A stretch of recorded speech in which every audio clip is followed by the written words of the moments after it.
Hi everyone, please subscribe to my channel. Blood Immortal Venerable. See playlist for other chapters and novels. I do not translate the novels. Credits goes to original translator and author of the novel. I only make it as an audiobook so it would be easier to just listen while doing other things. Credits goes to the author of the novel. I convert stories to audiobook for mental health, for multitasking purpose, for accessibility and time saving.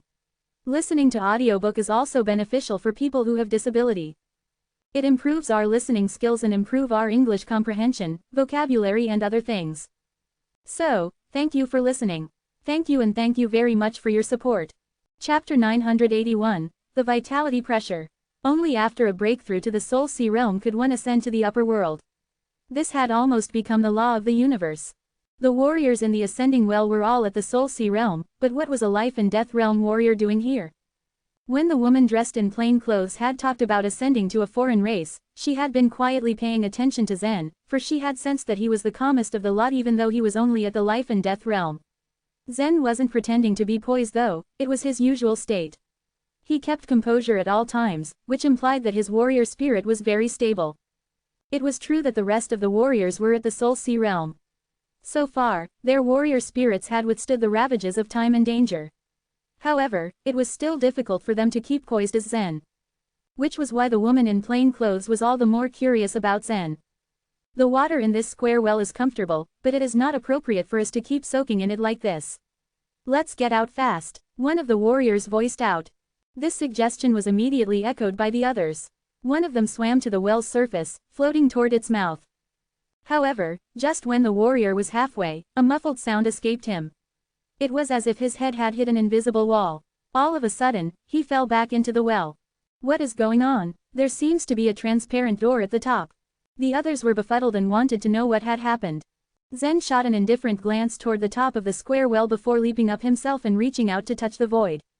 Sure enough, there was an invisible enchanted barrier at the opening of well. If one wished to break through, one had to unfasten this enchanted barrier first. Zen was confident in his own strength, but he didn't dare act on it. He was unfamiliar with this place, so it was better not to act rashly for now. Although he wasn't afraid of trouble, he didn't want to cause mayhem for no reason either. Plop, sinking back into the water of the well, Zen said faintly, "There is indeed an enchanted barrier above. It must have been set up by someone else." The warriors in the well nodded at this. They looked at Zen curiously, the bearded warrior becoming more and more curious as he stared. Suddenly, he laughed. "You are only at the life and death realm, so how did you ascend here? There is something entirely wrong with this picture." "That's right, you're just a life and death realm warrior, but you can ascend to the upper world. I've never heard of such a thing before. I was thinking that I was the weakest among this lot when I flew to the upper world because I have only just created the Soul Sea. Never thought to find a life and death realm warrior here." The trace of disdain was evident in their talk. After all, they were all powerful warriors at the Soul Sea realm. They understandably looked down upon life and death realm warriors. Only the woman in plain clothes did not show contempt towards Zen. As a life and death realm warrior, he had flown into the upper world and already broken the rules of ascension. He was someone to watch out for. If she was correct, Zen's actual strength certainly surpassed the life and death realm. Zen's expression remained indifferent as he listened to them. He stretched his arms and legs and tried his best to let his entire body remain in contact with the water in the well. They soaked in the well for half a month. During this time, they became well acquainted with boredom. Moreover, the enchanted barrier above isolated the energy between heaven and earth. When they cultivated, they could only replenish their life vitality with the help of the supreme life vitality crystals that they carried with them. It was about half a month later that they suddenly heard a clamor of footsteps. A short while later, an armored warrior came to stand by the side of the square well, observing the group of people below with a bored expression on his face. Seemingly they have been washing themselves for over half a month. I wonder if these disgusting warriors from the lower world have scoured themselves clean by now. This statement drove the warriors in the well up the wall. It was true that they came from the lower world, but they were also the top warriors there. They demanded respect. Some of them occupied high positions and were comparable to divine kingdom emperors. Countless living beings of the divine kingdoms admired and worshipped them, so how could they endure such an insult? A hero should be respected by others no matter where he came from. How could they stand being confronted with scorn? The warriors in the well were enraged and glared daggers at the armored warrior at the top of the well. They were trapped in the well, so they could do nothing at the moment. It was best that they tried to hold back their anger. Zen smiled as he looked on casually. It seemed that this supreme world was similar to the lower world. There was no lack of such warriors. The armored warrior above the square well could sense the angry gazes from below and chuckled. I know you are indignant now, but if you don't wash your flesh with the purification water, I'm afraid you would be unable to bear the violent vitality between heaven and earth once you leave this well. Do you think our supreme world is the same as your small one? The violent vitality between heaven and earth. What does that even mean? The warriors looked at each other with dismay. That armored warrior boomed with laughter. You've already been soaking in the well for half a month. It is about time now. I will let you feel it. As he finished speaking, the armored warrior removed the enchanted barrier above the well with a flick of his hand. The moment he undid the barrier, the warriors below felt a violent, chaotic force sweep over them from above the well. They were shocked. As this violent power was released, it seemed to suppress them with an invisible pressure, making them fidget and squirm with discomfort. How is this vitality between heaven and earth so strong? It can even activate my cinnabar field. My life vitality sea has set off a storm. Even the woman in plain clothes, who previously thought herself knowledgeable about the upper world, was visibly upset. The Soul Sea Realm warriors were discovering that their life vitality seas reacted violently with the frenzied vitality between heaven and earth. The sea water that their life vitality created was stirring up strange waves, as if their inner worlds were rolling over. It was acutely troubling. Some of the warriors who could not withstand this pressure realized that only the well water could protect them. As their bodies fumbled and sank in, they instantly felt better. The vitality between heaven and earth is wild and violent, Zen spoke to himself, feeling the abnormal sensations. The vitality between heaven and earth was prevalent in the universe, but in this supreme world it was drastically different from that in his original world. If the vitality between heaven and earth in the great world could be likened to a docile sheep, then in this supreme world, it was like a fierce tiger or leopard. However, even if the vitality was frantic and violent, it could not have much of an impact on Zen. The reason for it was that there was not a single trace of life vitality in his body. After practicing the primal chaos technique, Zen's cinnabar field had undergone a tremendous change. There was only the chaotic energy present within it which could not be activated by this frantic vitality between heaven and earth. Zen looked at the powerful warriors at the Soul Sea Realm strangely. The vitality between heaven and earth is manic and difficult to tame and absorb. But should these warriors truly react like this? He asked the Cyan Dragon. The Soul Sea Realm warriors could not tolerate this vitality between heaven and earth. Then what about the other warriors in the Supreme World? The resources in the Supreme World were abundant, but not all warriors were at the Soul Sea Realm. There would be countless mortals, nature creatures, and others at the illuminating Soul Realm. If even the Soul Sea Realm warriors could not bear it, how did the nature creatures survive? The Cyan Dragon's smile flickered in Zen's mind. There is nothing strange about it. The reason for it is simple. For fish living in the deep sea, it is difficult to survive in the shallow waters. If we force them out of the deep waves, I'm afraid their bodies would explode and then die. I know, that is because of the water pressure there, Zen said, nodding. Yes, the vitality between heaven and earth can also cause this because of the vitality pressure. These warriors might be at the Soul Sea Realm, but they require an adjustment period to adapt to this new environment. After this short time, they won't feel so uncomfortable, the Cyan Dragon replied. But when I went to the genuine dragon world, I didn't feel this kind of vitality pressure, Zen said. Not only had Zen been to the genuine dragon world, he had been to the purple power world as well. Letitia and Margaret had also entered it, but they did not feel anything strange. Chapter 982, Be Handcuffed. The Cyan Dragon answered Zen's query. There were differences among supreme worlds. In fact, neither the genuine dragon world nor the purple power world was considered to be a complete supreme world. The massive vitality of heaven and earth in these two worlds was similar to that of the lower world. Zen nodded his head in understanding. It was then that the armored warrior saw the reaction of the Soul Sea Realm warriors and laughed out loud. Look at these fools. Ha ha, each time we open a well, we see it happen. It's too funny. The Soul Sea Realm warriors in the well were still angry, but they could not do anything about it. The sensation of their life vitality rolling inside their bodies was too unbearable. No one wished to float up the well. It looks like there aren't any people worth mentioning in this well. All right then, you should slowly get used to it.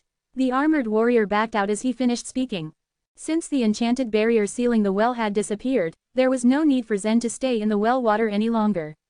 The vitality pressure had no effect on him at all. Quick as a flash, he leapt out of the well and landed next to it. His gaze swept across the area, and a look of surprise marred his face. He did not expect there to be so many wells around him. Next to him were a number of wells densely packed together. Not far away from them were more than 10 armored warriors searching along the wells one by one. There are a lot of ascending wells. Does that mean there are other Soul Sea Realm warriors in each of the wells? There could be hundreds of them. That's the number of Soul Sea Realm warriors who have only come from the lower world. Zen reflected and could not help but sigh. Meanwhile, his sudden appearance had alarmed the armored warriors around him. Zen stood by the side of the well and immediately attracted their attention. Under their helmets, their gazes were focused on him, full of astonishment. What? Am I daydreaming? Wasn't the enchanted barrier just removed from the well? How could someone adapt to the vitality pressure in such a short time? What a strange man. A few of the warriors gazed unblinkingly at Zen. You all have failed to realize the main point here. This young man is not just strange, he is the strangest of them all. Can't you see? He is only at the life and death realm. An armored warrior voiced out. Many of the warriors were stunned as they realized this. The armored warriors were all at the Soul Sea realm. Their mission was to guide the warriors who had just ascended from the lower world. Over the years, the number of warriors they guided had only increased. A vast majority of the warriors stayed in the wells for 10 days to over half a month. The purpose was to gradually let them get used to the vitality between heaven and earth in the upper world. The next step was to open the enchanted barrier and allow the vitality to flow in, allowing them to adapt to it ever so slowly. If a warrior who had just ascended from the lower world was suddenly thrown into this violent vitality, it would cause the life vitality inside his body to flow backward. The belly was the foundation of a warrior, and every single move within it could impact him majorly. If the life vitality started to flow backward, the warrior could suffer serious injuries at the least, go berserk or die because of belly explosion at the most. Thus, after the enchanted barrier was removed, there was usually a period of adaptation for about half a month.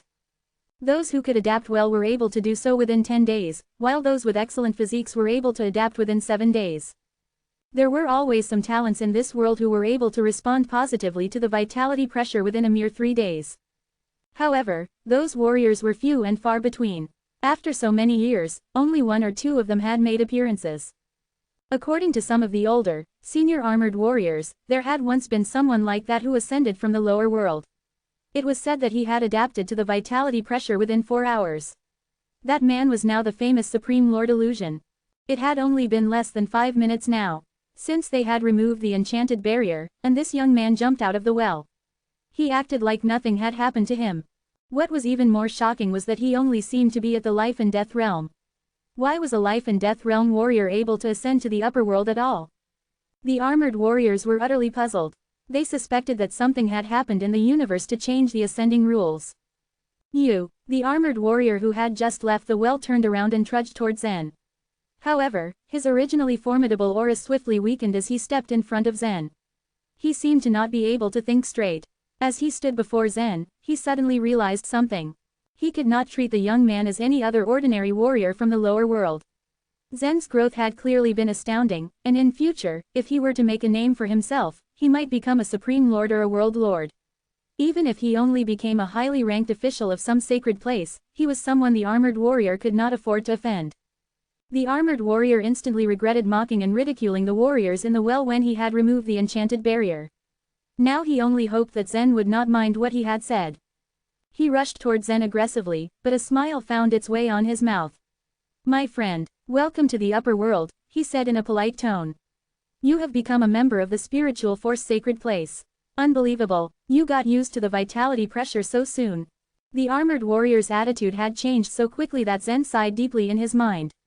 Although he had loathed the man's words previously, he did not want to argue. "Does the spiritual force sacred place belong to the human race?" he merely asked in an indifferent manner. "Yes," the armored warrior beamed. "The spiritual force sacred place is one of the 3 10th grade sacred places in the spirit reading world." "A 10th grade sacred place?" Zen nodded. The 4 divine kingdoms could barely be called 8th grade sacred places. Perhaps a 10th grade sacred place was considered the peak among the sacred places. He wondered how big this spiritual force sacred place was and how many powerful warriors lived here. When the armored warrior realized that Zen had no intentions of rebuking him, he took out a pair of black shackles and waved them. I'm sorry, but please let me handcuff you, he said. Zen's brow creased at the sight of the shackles. What do you mean? Noticing Zen's unfriendly expression, 2 armored warriors came over. No offense, one of them said in a no-nonsense tone. According to the rules of the spiritual force sacred place, anyone who ascends from the lower world must first be handcuffed and serve the sacred place. Only after meeting certain conditions can they leave. Is everyone like that? Zen's frown deepened. His plans had been to achieve his goals one by one after he ascended to the upper world. He would first become an independent warrior and gain experience before finding out the whereabouts of his sister. Once his strength increased, he would be able to help Lavender return to the Demon Knight race. The best course of action would be to help her get rid of her opponent. Then he would help the Cyan Dragon build a heavenly body. Of course, each of these goals was more difficult than the last. For instance, Lavender's own strength was on par with a World Lord, and her opponent's too. With Zen's current strength, it would be too unrealistic for him to confront a World Lord. If he wanted to achieve this goal of his, it would take him a long time. As for helping the Cyan Dragon build a heavenly body, it was not going to be simple either. To find Yan would be the hardest to achieve. At the same time, it was his most important aim. The commendable strength of the young man who had her was still imprinted on Zen's mind. His own strength could not match his 1 in 10 million. The gap between them was just too big. Time was still tight for Zen. He did not feel the slightest bit relaxed. He had just ascended to the upper world, but now he was about to be locked up like a criminal. It would be strange if he were happy to be enslaved. Seeing the displeasure on Zen's face, the armored warriors too grew unhappy. In their eyes, Zen was perhaps the best among the warriors who had just ascended to the upper world, but he was still from the lower world. His cultivation was only at the life and death realm. It is the rule, regardless of whether or not you follow the rules, you must serve in the sacred place. You have no choice, one of the armored warriors said with a smile. Don't make things difficult for us now. Zen thought for a moment before nodding in resignation. He extended his hands and allowed the armored warrior to handcuff him. Chapter 983. Go and join my uncle. After Zen was handcuffed, he took a look at the materials the shackles were made of. It made him shake his head. As it turned out, the upper world's resources weren't as exaggerated as he had imagined. The shackles were a mere mid-grade sacred weapon. Managing to bind him was wishful thinking. Although there were some mystical divine textures on the shackles, Zen was confident that he could break through them with his own strength. But just as the armored warriors said, there was no need for him to make anything difficult for them. He was facing several Soul Sea Realm warriors. After all, with his current strength, he couldn't make a complete escape. Even after ascending into the spirit-reading world, he was well aware of the need to act according to his circumstances. He was no longer the reckless young man that lacked patience. With the shackles on Zen, an armored warrior took him to a nearby pavilion. Before the armored warrior left him be, Zen suddenly felt some movement in his spirit beast bag, followed by a cackling sound. It made the armored warrior give Zen a curious look. You actually brought a spirit beast with you when you ascended to the upper world. Is that a contractual beast? Hearing the question, Zen thought he would be in deep trouble. The ancestral dragon was something the celestial position race was after, which meant that it was very valuable. If anyone found out it was with Zen, he would be cornered. In the calmest tone he could manage, he smiled and said, yes, it's a contractual beast captured in the lower world. With a nod, the armored warrior turned and left. After all, in the eyes of the upper world warriors, there couldn't be anything of interest from the lower world.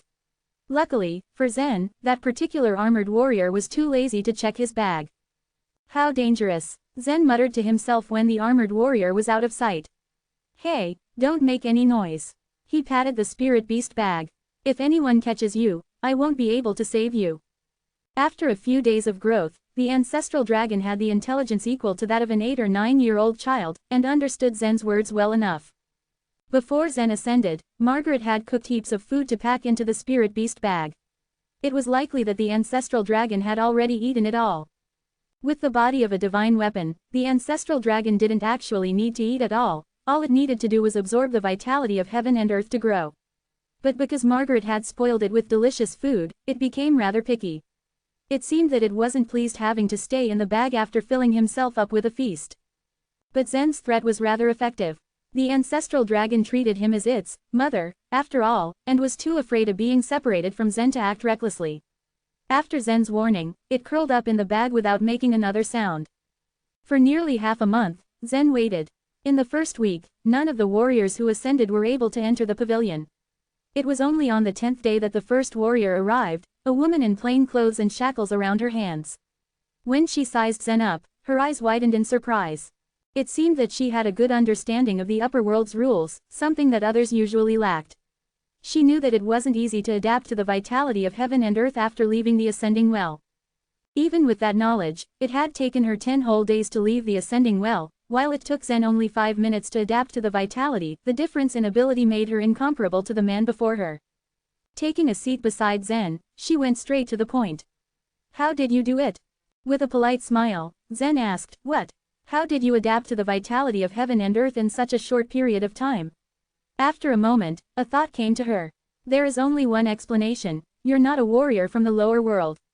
You must be from the upper world. You descended to the lower world and ascended back here. Am I right?" Her deduction put a stunned look on Zen's face as he immediately shook his head. "I'm not from the upper world." Pouting her lips, the woman was certain that Zen wasn't telling the truth. With a calm smile, she said, "If you really are from the lower world, then you will be greatly valued in the future."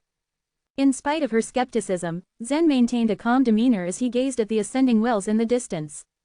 As Zen kept quiet, the woman continued, "Actually, one of my uncles is the lord of the Blue City of the spiritual force sacred place. After we leave this place, I can go and join him. If you have nowhere else to go, you can come with me."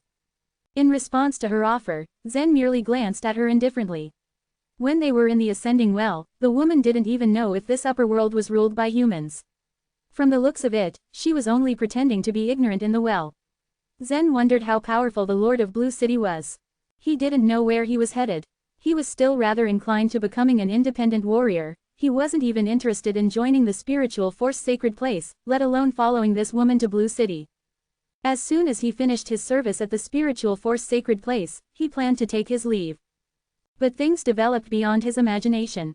The spirit reading world was one of the remote supreme worlds among those controlled by humans. 3 powers ruled over this supreme world: the spiritual force sacred place, the tide sacred place, and the spirit reading sacred place. In addition, countless sacred places and divine kingdoms of varying sizes were scattered throughout the supreme world. 9th grade, 8th grade, 7th grade, 6th grade sacred places and divine kingdoms of all sort of grades were around, with the 5th grade, 4th grade, 3rd grade, and 2nd grade sects being countless. The spiritual force sacred place and the tide sacred place were the weaker ones among the 10th grade sacred places. Given its name, the spirit reading sacred place was naturally the core of the entire spirit reading world.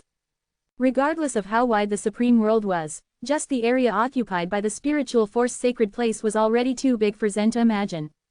With Zen's current speed in flight, it would take him at least 3 years to leave the spiritual force sacred place. Clearly, this was why Dorothea said that the Divine Kingdom continent was not even as big as her backyard. The scope of a supreme world was far beyond Zen's expectations. As for Blue City, it was a relatively important area of the spiritual force sacred place. The woman's uncle was someone who had ascended from the lower world like her and managed to be promoted to the position of a city lord. He could be considered one of the top figures in the spiritual force sacred place. Because the woman had taken quite a fancy to Zen's talent, she figured she could recommend him to her uncle in the future. But much to her dismay, Zen seemed to be arrogant and not interested in her proposal. After making that judgment, she decided not to bring it up again. After the woman left the ascending well, more and more warriors gradually adapted to the vitality of heaven and earth. After leaving one after another, each entered the pavilion wearing the standard shackles. These powerful warriors at the Soul Sea realm all had an arrogant nature. How could they have been willing to wear shackles and be put under control? It was inevitable that they would clash with the armored warriors, but the latter showed no kindness whatsoever. Instead, they started with a warning: no matter how great the warriors were in the lower world, after choosing to ascend, they were back to zero. In the lower world, you may have been able to hold the life and death of thousands of people in a single sentence. You may have surpassed countless others where you came from. But in the upper world, you are nobody. One of the armored warriors roared at the powerful Soul Sea realm warriors. The insult triggered 2 of them, making them exchange blows with the armored warriors. The result of the squabble wasn't hard to guess. The 2 Soul Sea realm warriors had to pay the price. They were shackled with special handcuffs, twice the size of the normal ones. These were divine weapons with 2 massive black balls hanging from them, restricting the warriors seemingly indefinitely. No one knew what material the black balls were made of, even the powerful warriors had trouble pulling them along. It seemed that it would be all too difficult to even fly away from the restraints. 3 days later, all the Soul Sea Realm warriors left the ascending wells before staying with Zen in the pavilion. After the armored warriors counted the warriors that arrived, they registered all of their names before escorting them to a transmission array. The Supreme World was so wide that even the almighty warriors at the Soul Sea Realm had to use transmission arrays to travel. Otherwise, it would take a warrior almost a year to travel the distance of over 100 million miles between the two main cities. Chapter 984, The Supreme World Channel. Before entering the transmission array, Zen had noticed that the divine textures on it were unique. In the central region, transmission arrays were constructed by runes and driven by life vitality crystals. The principle was usually quite simple. The runes were used to make a transmission channel that was connected to the array in another place. The transmission channel could shorten the distance between the two places. For the warriors who previously spent several days flying to Cloudy City from Oracle City, it only took them less than 5 minutes to get to the destination through the transmission channel. However, the structure of this transmission array was completely different. Although the divine textures were unfamiliar to Zen, he could roughly guess at how they were put to use. Not only did the transmission array expand outward and form a transmission channel, it seemed to connect to something else. As for what it was, Zen had no idea. As the armored warrior activated the transmission array, the warriors who had ascended to the upper world formed a queue. With a flash of white light, they entered the flying passageway. When Zen first entered the flying passageway, nothing seemed abnormal about it. It looked almost the same as the one in the lower world. The entire channel was azure in color. Not long after, they passed through the azure transmission channel. Suddenly, a large transmission channel appeared before them. The transmission channel is so stable, Zen said as his eyes landed on it. This giant transmission channel was purple in color. Normally, a channel would only be 30 to 40 feet wide, but this particular one was over 1,000 feet broad. What surprised Zen most was that the channel was much more stable than an ordinary one. The surrounding space seemed to be frozen, so it might not be easy for anyone to break through it. However, just as they entered, they saw 2 warriors fly over from the other side of the transmission channel. They looked down at the warriors from the lower world. One of them chuckled, "We won't be able to accept all of them at the same time. It seems there are more than 1,000 warriors here who have entered the upper world." The armored warrior who was escorting Zen frowned. "They are all useless. The test is about to begin, and can our spiritual force sacred place count on these filthy warriors from the lower world to pass?" He took out over 1,000 supreme life vitality crystals from his space ring. "This time it's quite a number of them who have to use this transmission channel. Can you give me a discount?" The man counted the life vitality crystals and smiled faintly. He picked hundreds of life vitality crystals and handed them back to the armored warrior. "Don't talk to me about a discount. After all, it's the spiritual force sacred place that pays the money." The armored warrior distributed the returned life vitality crystals among his colleagues, handing them each a few pieces. Clearly, the life vitality crystals were now their own. After this was done, the armored warrior spoke to the other warriors. "All right everyone, follow me. Let's continue moving forward." Although many warriors from the lower world were dissatisfied with the armored warrior's words, they didn't act rashly. They followed the armored warriors and continued advancing along the transmission channel. "Where did the light purple transmission channel come from? Why do we need to pay a fee to pass through it?" Zen asked the Cyan Dragon, since he naturally did not want to inquire the armored warriors about this. The Cyan Dragon smiled. "This sort of large-scale transmission channel is the Supreme World Channel. Only the World Lords or those at higher positions can create it." "The Supreme World Channel? Yes, a Supreme World is too vast. In the central region, a small transmission channel can be built for a length of just over 100,000 miles. If it's too long, it would be difficult to stabilize," the Cyan Dragon informed Zen. Zen nodded in understanding. He thought of the super transmission array built by Immortal Mist. It connected the central region to the Sea God continent, but since the distance was too much, the transmission channel was extremely unstable. While traveling to the Sea God continent from the central region, he had encountered an intense space windstorm and almost died at that time. Even after returning from the continent, he still suffered heavy injuries even though his cultivation base had steadily increased. The size and depth of a supreme world were far beyond the imaginations of the warriors of the lower world. If a Soul Sea Realm warrior wanted to cross a supreme world, it would take him hundreds of years to do so, not just 1 or 2. However, there were countless capable warriors in the upper world. Almost every supreme world had a supreme world channel to connect to other supreme worlds. Some channels were quite long. It took a great deal of effort and time to construct these transmission channels, so maintaining them was naturally not an easy task either. The warriors had to pay a toll fee when passing through these channels. It cost each warrior one supreme life vitality crystal right now. Their journey was short as they only needed to travel 2 to 3 million miles along the transmission channel. If they had to cross the entire supreme world, the toll tax might reach over 10,000 supreme life vitality crystals.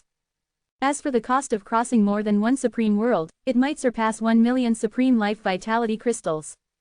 Zen was very rich. Once he had dug up minerals in the 4 divine kingdoms, he exchanged them for a great number of supreme life vitality crystals.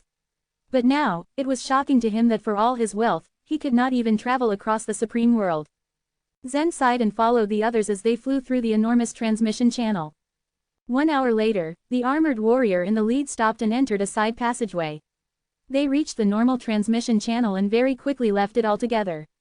A dark and steep mountain appeared before them. "This is," one of the warriors began as he stared at the black mountain. When an armored warrior heard this, he sneered. "This is the place where you all are to do forced labor. According to the rules of the spiritual force sacred place, if you want to join us, you have to dig up 100 life vitality jades." Life vitality jade? What's that? The armored warrior snickered. "I know that you do not know what a life vitality jade is, but the mountain in front of you is a vein of the life vitality crystal. There are life vitality crystals of all levels, including low grade, top grade, and even supreme ones. Of course, there are also life vitality jades, but if you cannot dig out the jades, then you can exchange 10,000 supreme life vitality crystals for a life vitality jade. Your task would be complete if you dig up 1,000,000 supreme life vitality crystals." The warriors now understood what they were being asked to do. The best life vitality crystals in the lower world were at the supreme grade. They never thought that there would be a purer life vitality crystal in the upper world, the life vitality jade. The warriors were expected to dig out 1,000,000 supreme life vitality crystals. They began murmuring among themselves. It was shocking. Wasn't that too big a number? The warriors who had ascended to the upper world were undoubtedly at the top in the lower world and wealthy enough. Before flying over to the upper world, they had not taken many life vitality crystals with them. Some of them might have about 10,000 supreme life vitality crystals in their possession, and some just over 100. 1,000,000 supreme life vitality crystals was a substantial fortune in the eyes of any Soul Sea Realm warrior. The 4 divine kingdoms could be considered relatively wealthy. But, there were less than 200,000 supreme life vitality crystals stored in their national treasuries. It was unprecedented that they were required to offer up 1,000,000 supreme life vitality crystals if they wanted to join the spiritual force sacred place.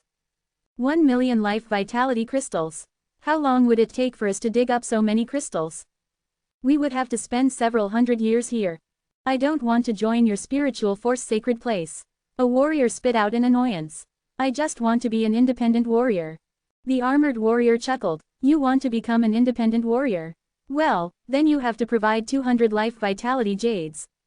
200 life vitality jades. That equaled 2,000,000 supreme life vitality crystals. That's absurd. Why? The warrior shouted in anger. The armored warrior was still smiling. You flew into our spiritual force sacred place. Now you have to obey us. His tone was condescending and familiar. The Soul Sea Realm warriors immediately grew silent. They had cultivated in the lower world for a long time before they reached the Soul Sea Realm. How could they not understand what was going on here? Under the circumstances, it was useless for them to ask why, for the answer was already obvious. They were only Soul Sea Realm warriors and would be unable to revolt against a large sacred place of the upper world. Seeing the dejected warriors, the armored warrior took some pity on them. Be mentally prepared and get to work. The spiritual force sacred place is quite lenient. Some other sacred places are even harsher. Chapter 985, Life Vitality Jade. Everyone was silent for a while after hearing that. They had to face reality. And the harsh and bitter reality was that although every single one of them was at the Soul Sea Realm, they had no choice but to bow their heads since they were in someone else's territory now. After a few moments of silence, one of the warriors suddenly walked out and asked, "So if I pay 1,000,000 supreme life vitality crystals, then I'll be exempted from service?" The armored man replied, "Kind of. It's not that you will be exempted from service. The very purpose of the service is to mine for life vitality crystals. If you can pay up enough life vitality crystals, you can leave at any time. To everyone's shock, as soon as the armored man finished his words, the warrior took off the space ring from his finger. He gently tapped it, and hundreds of thousands of life vitality crystals piled up on the ground like a small hill in front of the audience's eyes. They were glittering like diamond and translucent and pure in texture. The vitality of the heavens and the earth contained within them was extremely rich and powerful. Anyone could tell that these were all supreme life vitality crystals. Although several of the newcomers had seen a great deal of wealth in their life, when they saw this small mountain of supreme life vitality crystals in front of them, their hearts began to thump wildly. Here are 1,000,000 supreme life vitality crystals. Can I leave now? The warrior asked. The armored man nodded in satisfaction, but then shook his head and answered in the negative. If you want to join the spiritual force sacred place, 1,000,000 supreme life vitality crystals are enough to serve the purpose. But if you wish to become an independent martial artist and leave our spiritual force sacred place or the spirit reading world, you will need to hand in 2,000,000 supreme life vitality crystals. The warrior frowned. For a moment he seemed to hesitate, but then, he took out another space ring. With a gentle wave of his hand, another small mountain of supreme life vitality crystals appeared in front of the armored man. Dang, this guy, he's super rich. Look, he just took out 2,000,000 supreme life vitality crystals without even batting an eye. Where is he from? Well, there are some great worlds which are indeed fabulously wealthy. I heard that in the great world neighboring my own, there is a giant mineral vein of life vitality crystals running through the entire place. In fact, people over there are so rich in terms of life vitality crystals that the crystals have lost their value. In that world, they don't serve as a currency anymore. With so many supreme life vitality crystals piled up on the ground, the armored man seemed to have run out of things to say. What surprised the audience beyond anything was that the warrior wasn't done. He soon dumped even more life vitality crystals from his space ring in front of the armored man, which formed themselves into 2 other small hills. He pointed at another martial artist behind him and said, "These are for my brother. He will come with me." Seeing the 4 piles of supreme life vitality crystals, the armored man picked one of them and held it in his hand. Satisfied, he chuckled and said, "Of course, you two can go now. This supreme world is vast, and you can go wherever you want." The 2 warriors nodded, and then left the place under the guidance of the other armored man. As the rest of them watched the 2 warriors leave, then besides feeling envy, they could only sigh under their lips. It wasn't that they were all poor. In fact, some of them were even richer than the warrior who had just left. But not many people would have thought of taking so many supreme life vitality crystals with them to the upper world. Zen shook his head slightly in regret. When he had been in the 4 divine kingdoms, he had collected a great number of supreme life vitality crystals. However, he had left a large portion of them in the Cloud Hall. Thinking about it, he remembered that he had only brought about 200,000 supreme life vitality crystals with him to the upper world. They were far from enough. When he thought about it, he suddenly remembered that he had numerous valuable things with him, such as the Black Star mining pickaxe. This supreme divine weapon was worth quite a bit of money. However, even if someone offered him over hundreds of millions of supreme life vitality crystals to buy it, Zen would never be willing to sell such a valuable thing. No, he would not sell it in any case. And since he didn't have enough life vitality crystals with him, he would have to mine for them. The life vitality jade which the armored man had mentioned just now had piqued Zen's interest. The former had said that the jade was much more valuable and he only needed 100 life vitality jades to earn his freedom. The question was, could Zen dig out any of these life vitality jades from this dark and steep mountain range in front of him? Under the lead of the armored men, the warriors arrived at a gathering place. The chances of escape were 0 since several Spirit Supreme Realm Masters were scattered around to guard the place. Not far ahead, several martial artists seemed to have just flown in with pickaxes on their backs. After handing over all the life vitality crystals they had dug up, they got the count of crystals handed over recorded and then flew back. They went back and forth like this, digging for life vitality crystal in the mines, trying to be free as soon as possible. When the newcomers entered the gathering place, they also received their mining picks and tokens according to the rules. Although everyone was reluctant to go for the mining, they still had hopes that they would leave here soon. They had the same thoughts as Zen. Since only 100 life vitality jades were needed to get them out of this place, their goal, therefore, was to dig out 100 life vitality jades as fast as they could. Coincidentally, over 100 warriors also returned to the gathering place, just as the newcomers were about to leave. These warriors took out all of the life vitality crystals they had obtained and began handing them over. However, when Zen saw those life vitality crystals they handed in, he frowned. Although there was a massive amount of them in the pile, their quality wasn't too high. There were just some top-grade life vitality crystals and a few supreme life vitality crystals among the lot. There was even a massive amount of mid-grade life vitality crystals. But he saw no life vitality jade in the piles.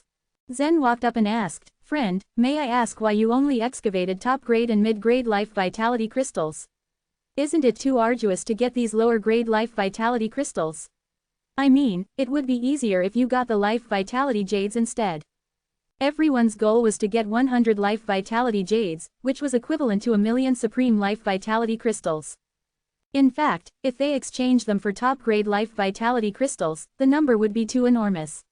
After all, a supreme life vitality crystal could be exchanged for about 100 top-grade life vitality crystals. That was to say, they had to gather 100 million top-grade life vitality crystals to be free. So whatever the warriors had just brought in was worth ashes and sand. The warriors who had arrived in the upper world with Zen were also concerned about this issue, and they all cast their gazes over to them, full of curiosity and expectations. To their surprise, the warrior shook his head with a wry smile on his face. "If I don't excavate these things, what else will I mine?" As he spoke, he took a look at Zen and the others and asked, "Are you guys new here?" Zen and the other warriors behind him nodded in unison, like a programmed machine. The warrior sighed, and then ventured a guess.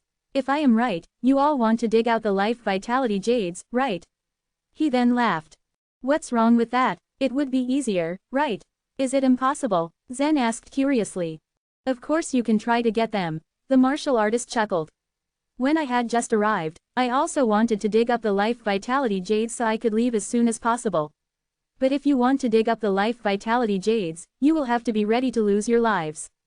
"What do you mean?" Zen asked immediately. The martial artist turned around and pointed to the distant mountain range in response. "Look. Here's the deal. If you want to dig up the life vitality jades, you will have to go into the depths of the mineral vein that runs in there. The only problem is, there are 11th and 12th grade vicious beasts scattered all over the place. Ordinary warriors simply don't dare go down there to dig up the life vitality jades. It's too risky. These powerful warriors at the Soul Sea realm who are trained by the spiritual force sacred place don't want to take this risk while trying to dig up the life vitality jades themselves. And they also couldn't count on weak warriors to do the task. So they came up with this system for warriors who have just ascended to the upper world to do the task. Now we have to take the risk if we are in a hurry. But, no life comes cheap. I would rather dig out ordinary life vitality crystals and waste time here than risk my life to get those life vitality jades." Hearing the martial artist's words, the newly arrived warriors finally came to understand the situation. As it turned out, life vitality jades were not that easy to obtain and they would have to toil in here only. The warriors of the Soul Sea realm who had ascended to this place might be insignificant in this supreme world, but they had still acquired some strength. Mining was originally something that was done by the weaker warriors. In the lower world too, it was the same case. Most often, nature creatures, or those at the illuminating soul realm did the mining work. The problem was that it was impossible for weak warriors to get in deep enough to dig the life vitality jades, and the local warriors of the Soul Sea realm were unwilling to do it. So they took it for granted that this task should be done by the newcomers who had ascended to this world. However, the vast majority of newcomers cherished their lives more than fast freedom. How could they be willing to risk losing them? After all, anyone who had reached the Soul Sea realm was bound to have a long lifespan. At worst, it would only take them 30 to 50 years. Even worst case scenario would be 100 years to gather all the life vitality crystals they needed. The group of warriors who had come here with Zen had also planned to excavate life vitality jades initially. But when they heard how difficult it was to get them, they immediately gave up on the idea and decided to dig for life vitality crystals instead. At least, they would be safe that way. They then left one after the other to start their work. The earlier they started, the faster they could leave this godforsaken place. No one wanted to stay here forever. As for the plain-clothed woman, she was holding onto a pickaxe in her hand with a sullen face. The poor girl had expected her uncle to come and pick her up. However, no one had come. She had no choice but to follow the others and take a shot at mining. She looked very depressed indeed. Zen examined the mountain range from a distance. Once he had put the token and pickaxe in place, he flew towards the mountain range. Even though the martial artist he had talked to had said that life vitality jades were very difficult to dig out and that the places where they could be found were very dangerous, Zen had no intention of giving up. He had a supreme divine weapon that was specifically used for mining and he was going to use that to earn his freedom. Chapter 986, Freya Mew. He was naturally unhappy to do hard manual labor after he had ascended to the upper world, but Zen did not hold grudges against anyone. Back then, if he had let Yolanda extradite him or even left with the Celestial Position members, he would not have been treated like this. However, since he wished to ascend on his own, he had to now face all kinds of things all by himself. He had left himself no other choice but to move on. Zen flew for a while and soon discovered that the woman in plain clothes had been following him all the way. He stopped at once. Turning around, he asked, "Why are you following me?" The woman in plain clothes flashed him a small smile. "Oh, nothing, I just think I would be lucky to dig minerals with you." "You haven't asked me if I am okay with that," Zen said faintly. His words slightly stunned the woman. In fact, no one would expect a life and death realm warrior to speak like this to a soul sea realm master. One would think that a warrior at the life and death realm would be eager to tag along with a soul sea realm master. How could Zen, a life and death realm warrior, have no desire to be with her? The woman in plain clothes smiled. "Okay, so do you mind me following you?" Zen shrugged casually. "It's up to you." "Okay, my name is Freya Mew. May I know your name?" the woman inquired him. "Zen Luo." As soon as Zen uttered his name, he flew toward the mountain range without lingering for another moment. Freya Mew stared blankly at Zen's back, her exquisite face betraying a helpless and bitter smile. She thought that Zen was just a life and death realm warrior, but he was also arrogant. It seemed that he really had extraordinary abilities. She instinctively felt him to be very special. If she followed him, it would only help her fortune. Whoosh! Over the years, many warriors had entered the mountain range and returned with a plethora of treasures. Of course, there were some who never returned at all, becoming lifeless corpses on the mountains. The range had a total of over 100 huge mountains, each one 100,000 feet tall. They were covered with mine holes of various sizes. These pits had been excavated by the predecessor warriors bit by bit. Zen had gathered information about the distribution of life vitality crystals across the mountains. There were many low-grade life vitality crystals on the top layer of the mountain range. If such a mountain range was found in the lower world or even the central region, it would have been considered a rich mine. However, the Soul Sea Realm Masters present here ignored the low-grade life vitality crystals. They needed 1 trillion low-grade life vitality crystals in exchange for 100 life vitality jades. The number they were expected to offer up was simply mind-boggling. It was easy to find low-grade life vitality crystals, but it would take them a long time to find so many of them. The middle layer of the mineral vein was covered with mid-grade life vitality crystals. The lower layer had supreme life vitality crystals. Life vitality jades could be found and dug in the bottom layer. The dangers to be encountered in each layer were different. For a Soul Sea Realm Master, the top layer and the middle layer were almost completely safe. However, the lower and the bottom layer could well be dangerous. Zen casually chose a pit and flew down into it. The walls of the cave were marred with traces of excavation. This place had probably been excavated countless times, so naturally, he would not waste any time here. Freya Mew, who was following Zen closely, became increasingly curious. Where exactly did Zen want to go? Could it be that he was planning to head straight to the bottom layer? After about 5 minutes, Zen had entered the depths of the mine hole over 10,000 feet away from the entrance. This was already the lower layer of the hole. There was a good chance that Zen could dig out the supreme life vitality crystals here. Everything was silent here, only the occasional sound of dripping water could be heard. Still, Zen did not stop once inside the dark hole. While he was flying, a few black shadows seemingly flapped their wings at the top of the cave. They quietly followed Zen, aiming to charge straight at him while hiding in the darkness. Freya Mew seemed to have practiced a kind of special cultivation method which made her perception skills sharp. The few black shadows did not emit any aura, but she was still able to sense them easily. "Zen, be careful." However, just as she was about to take action, a sharp sword appeared in Zen's hand. He swung it casually and then it dematerialized. He did all this without stopping for a second or turning his head, as if there were a pair of eyes stuck at the back of his head. "They were just some 10th level fierce beasts," Zen said flatly. Freya Mew, who still followed him, smiled wryly.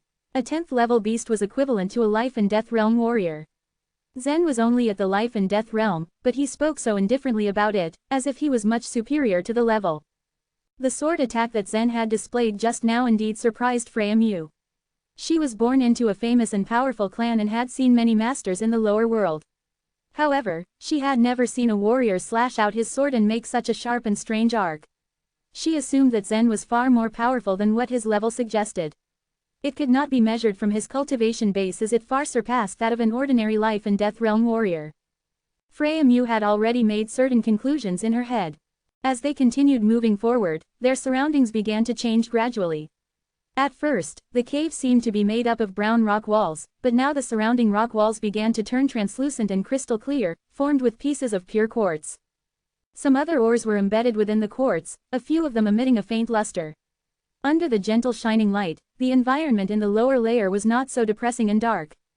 "This place is rather beautiful," Freya Mew whispered as she glanced around. "But the Supreme Life Vitality crystals have all been dug out." Zen pointed at the marks carved into the walls of the cave. The other ores did not have much of an attraction for those who had ascended to the upper world, but the Supreme Life Vitality crystals had all been dug out and taken away. The Supreme Life Vitality crystals were formed by the vitality between heaven and earth. It took a long time to form such crystals. As the mine had been continually excavated for so many years, the number of Supreme Life Vitality crystals must have dwindled day by day. A newcomer like Zen had to rely on his luck if he wanted to find the Supreme Life Vitality crystals and take them out. "My fortune is not so bad today. I see one here." Freya Mew was looking around. She discovered a Supreme Life Vitality crystal not too far away. Zen smiled easily. He did not move but instead let Freya Mew go ahead to dig it out. He had to accumulate life vitality crystals if he intended to obtain a large number of them, but he did not really care about one or two stray pieces. However, as Freya Mew walked over, a look of surprise and joy washed over her face. "It's not just one crystal. There seems to be a cluster of them growing here." As Zen approached her, he saw through the sub-transparent quartz wall and found there was a mass of Supreme Life Vitality crystals hiding inside. There might be several hundreds of them. "Look, I told you, my hunch is always right. I get luckier if I follow you." Freya Mew smiled, adding, "Let's share them equally." Zen nodded noncommittally. In fact, Freya Mew's hunch had indeed been correct. When Zen had been in the central region before, his fortune had been much discussed by others. They came to the conclusion that he was a warrior with great luck. A warrior like Eddie might also have had great luck, but he devoured the good fortune of the people around him to strengthen himself. Such had been the case with Marilyn and Simon. Their luck was devoured by him and they ended up being killed by Zen. However, Zen's own fortune spread to the people around him, such as to Letitia, Margaret and even the fat men from the World Commercial Alliance. Freya Mew had the right inkling because she was sensitive to the luck of others. However, it was not easy to be sure of such a thing, so she could only rely on her intuition. She was also a warrior who practiced the ice law. As she leaned to the side, she reached out and flicked a hand lightly. A gust of sharp, chilly air spread out along the piece of quartz, freezing the entire cave wall. In the cold, the incomparably hard quartz became brittle and countless cracks appeared on its surface. As she gently stretched her hand and touched the wall, it collapsed in an instant. Several hundred Supreme Life Vitality crystals revealed themselves before them. Chapter 987, The Roar from a Supreme Lord. Although Zen didn't bother concerning himself with the few hundred Supreme Life Vitality crystals, Freya proceeded to carefully divide the crystals in half, splitting them with Zen. After securely stashing away all the Supreme Life Vitality crystals they had gathered, the two sped up their pace downward. It wasn't long after they realized they had reached the end of the cave. Initially, someone else had dug up the area but seemed to have stopped after a certain point at the lower layer of the mine. Examining the place, Freya couldn't seem to find any other Supreme Life Vitality crystals. "What should we do?" she asked, fixing her eyes on Zen, waiting for his decision. "Should we change direction and find another cave to explore? Or should we move forward and dig this further?" Pointing a finger to the ground, Zen replied, "We will go down." "Down? You want to go to the lowest layer?" Freya's eyes flashed with surprise. If they continued digging the cave horizontally, while it would be rather troublesome, they could still probably gather quite a number of Supreme Life Vitality crystals. With their cultivation and strength combined, they could randomly dig up the lower layer. Even if the mine caved in, it wouldn't pose much danger to them. Going further down also meant heading toward the Life Vitality Jades. She had also heard that 11th grade and 12th grade beasts awaited at the bottom. While the 11th grade beast wouldn't be too difficult for her to beat, the latter would be all too tough for her. They were equivalent to the Spirit Supreme Realm Masters. If Freya was unfortunate enough to encounter them, she would be led to her doom. In a moment, it hit her how ambitious the life and death realm guy in front of her really was. All the while, Zen maintained a faint smile. He did not need the woman to follow him. If she was unwilling to go along, he wouldn't force her. In truth, he thought he would feel freer digging by himself. The feeling of having someone follow him felt like extra baggage. After taking 2 steps forward, he decided on a location. Extending his fist and gently waving it for a moment, the power of 2,000 dragon scales gathered in his right fist, he smashed it heavily into the ground. Boom! In a single, powerful jab, numerous cracks appeared on the ground around him, spreading under his feet. Crack crack crack. Watching him go, Freya couldn't help but raise her brows in surprise. This guy's strength is extraordinary. From the looks of it, he wasn't using his full power in the strike. But his physical strength is probably much more remarkable than mine, even though I'm at the Soul Sea realm. Is he really only at the life and death realm? She wondered. Then, Zen threw the second punch. Boom! The ground covered in countless cracks instantly gave way. Tiny fragments spread in all directions, forming a massive crater of 70 to 80 feet in depth under Zen's feet. Standing in the middle of the huge crater, he began incessantly swinging his fist downward, intending to form a path. Watching the scene unfold before her, Freya bit her lip hard. Inwardly, she was hesitant. Should she leave him to search for supreme life vitality crystals in other areas, or should she follow him down? At the time, she decided to go with her gut feeling. Her intuition told her that if she followed Zen, she would get the task done much quicker. Boom, boom, boom, boom. Following the ear-splitting sounds, Zen continued to sink deeper. 70 feet, 100 feet, 200 feet, 500 feet, 1,000 feet. Freya didn't remain idle either. She busied herself with checking the crater's walls for more supreme life vitality crystals, successfully picking up dozens. The large pit continued stretching downward under Zen's continuous stream of punches. After reaching a depth of over 20,000 feet, his fist broke through the ground. With that, Zen fell into a cave. Before he landed, the chaotic energy in his body circulated, steadying his figure as it floated in air. The debris that fell along with him scattered out of his way before falling to the ground. It's broken. Is this the bottom? Freya followed Zen into the cave promptly. The caves in front of them seemed to have been formed naturally and left untouched by any humans. They had reached the bottom of the mineral vein. There, they had to be extra cautious. Most of those who had ascended to the upper world wouldn't have dared enter the cave. Dangers were probably awaiting. 10,000 feet lay between where they stood and the top of the mountain. Over the past thousands of years, since the mine was formed, it couldn't be penetrated by sunlight. As waves of cold wind blew from the karst caves around, the two took more careful steps. But just as they were examining their surroundings, a voice suddenly scared them out of their wits. Supreme Lord Miles, you mongrel, you only know how to escape and hide yourself. If you have any guts, come to the Autumn Mountain world. We shall battle it out. Otherwise, I'll be cursing you like this every month. The voice resounded clearly in Zen's and Freya's ears, putting fright on both of their faces. This should be the roaring token, Freya muttered immediately. Although she was also a martial artist that had only just ascended to the upper world, she knew more about the place than most other martial artists did. Assuming that Zen was not knowledgeable about this, she continued to explain. It is said that the roaring token is incredibly expensive. A single token is worth tens of millions of life vitality jades. Even a world lord of a supreme world wouldn't easily make use of it. The one who did spend it is probably a powerful supreme lord. I'm afraid that this curse has already spread across all the supreme worlds. It's only a curse, but it consumes so many life vitality jades, it's too much. 100 life vitality jades were enough for imprisoned warriors to buy their freedom. Tens of millions of life vitality jades was an astronomical number. For a 10th grade sacred place, it was an almost ridiculous sum of money. Much to Freya's surprise, Zen seemed expressionless and merely nodded his head, indicating that he was already aware of the situation. What she didn't know was how mad he was at the man who shouted the curse, shocking him speechless. Having received a roaring token from the owner of the fairy palace, Zen could use it limitlessly. But while he was busy looking for life vitality jades, he didn't bother finding out who did it, even when the shouting caught him off guard. Instead, Zen decided that if he had time after getting out of that place, he would use the roaring token to curse the offender. Regardless of whether or not the person was a supreme lord, he wouldn't be able to trace it back to Zen, anyway. Fortunately, the roaring token was a highly precious treasure to even a supreme lord. After the roar resounded throughout the supreme worlds, it halted and disappeared. What Zen had yet to find out was that it was the renounced supreme lord Immortal who made use of the token. The conflict between him and Miles was something of common knowledge at that point. All the living beings in the supreme worlds, from toddlers to old men, were aware that a deep-seated hatred brewed between the two. Such was the effect of the roaring token. Once a month, Supreme Lord Immortal would use the roaring token to lay a curse on Supreme Lord Miles. Because the number of roaring taper was in decline, it became increasingly difficult to obtain the roaring tokens. Even Immortal, a Supreme Lord, had to use it sparingly. But even though he used it only monthly, each spending was extravagant.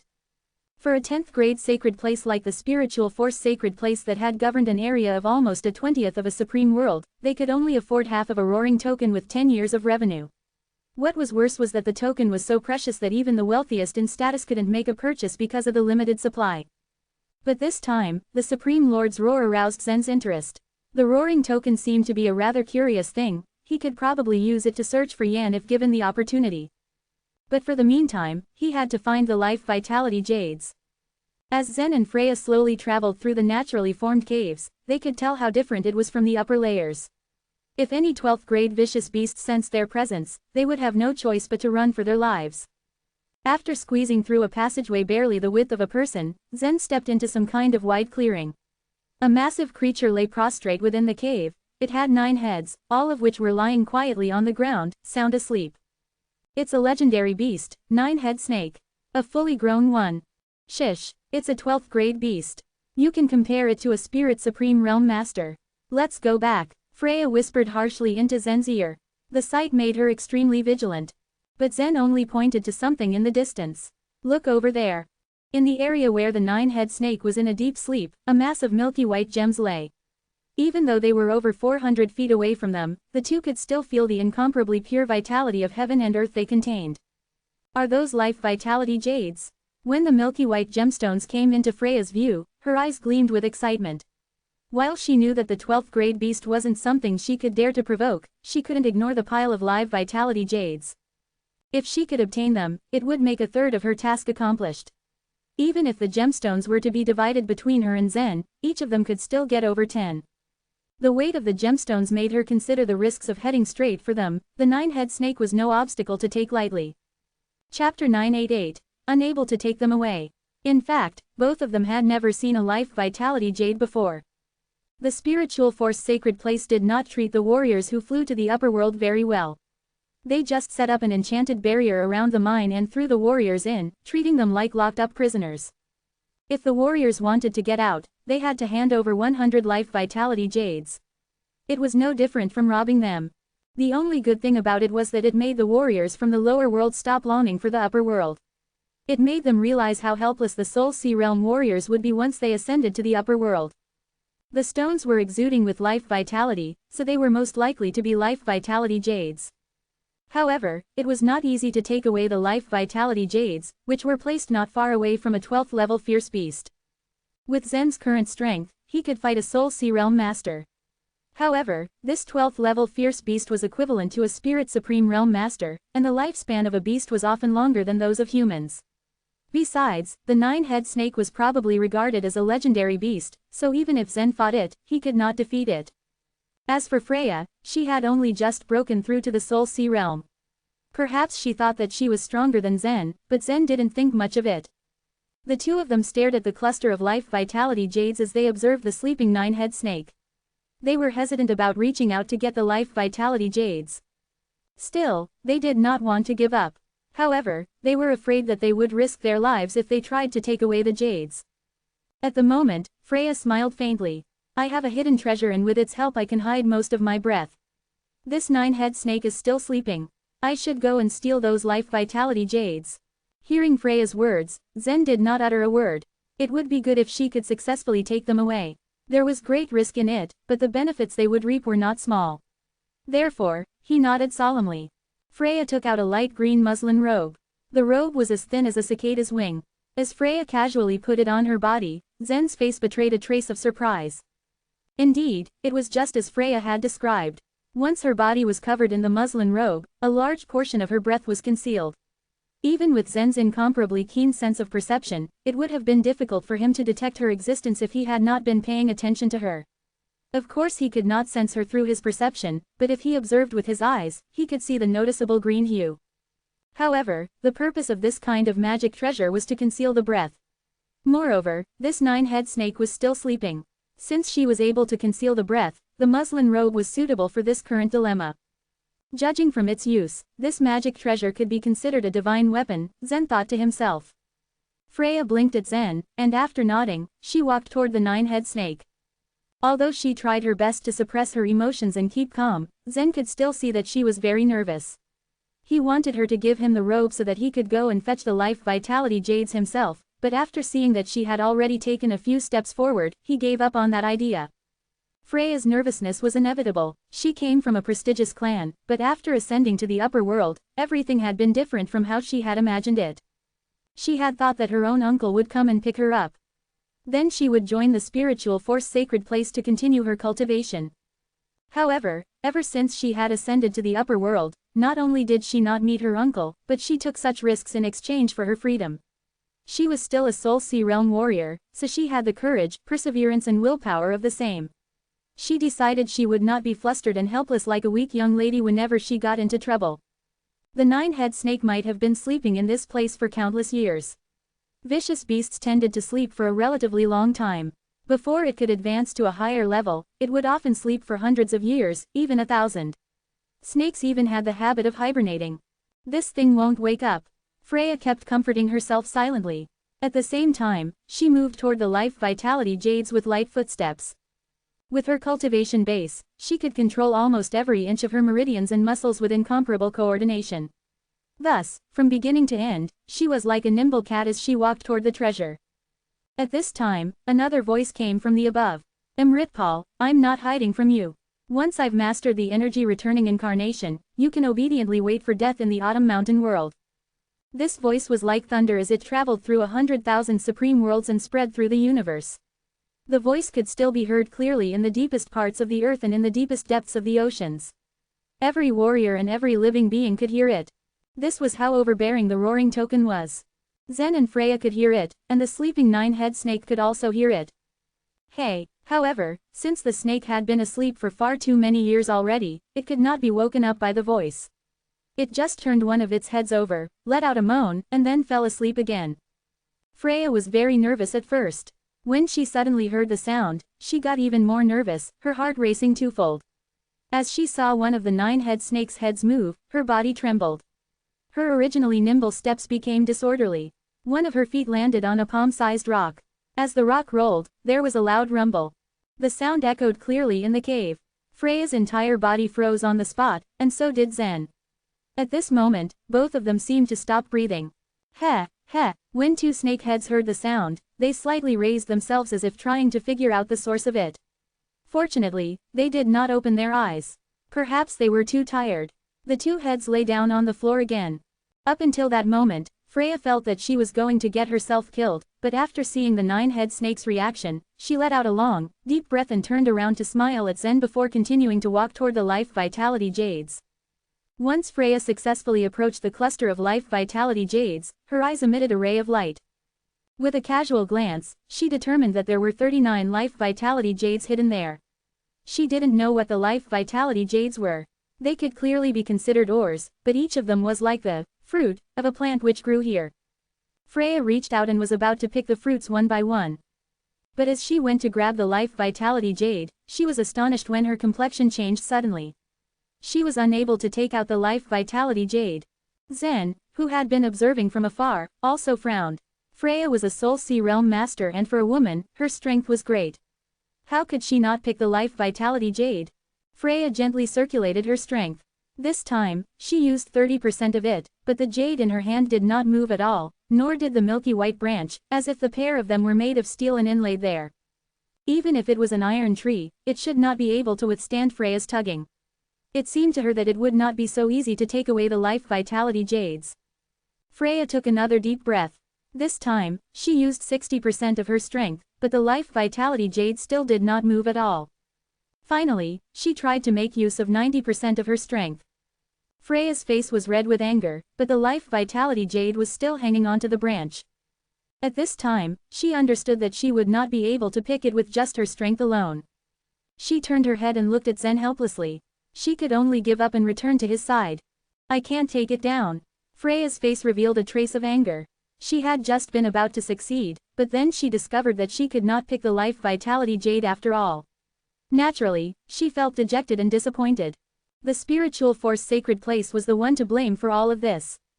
If there was a shortage of life vitality jades there, they would send Spirit Supreme Realm Masters to dig for the life vitality jades in the various mines of the sacred place. Usually, because of their abundant reserves, the Spirit Supreme Realm warriors could not be bothered to take action. Besides, if they went out to look for the life vitality jades, it would not only take them a lot of time, but also pose them great risks. If one wanted to obtain life vitality jades, they would usually make use of some kind of a tool to dig them out. It had to at least be a divine weapon. The life vitality jade had absorbed a vast amount of vitality between heaven and earth before slowly being created from the grounds. How could it be so easy to pluck it out? Chapter 989, Run. Zen had a rough grasp of the scene he had just witnessed. Freya was not able to take the jades, but that did not mean that he couldn't. Freya's features morphed into frustration. Immediately, she said, let's leave this place.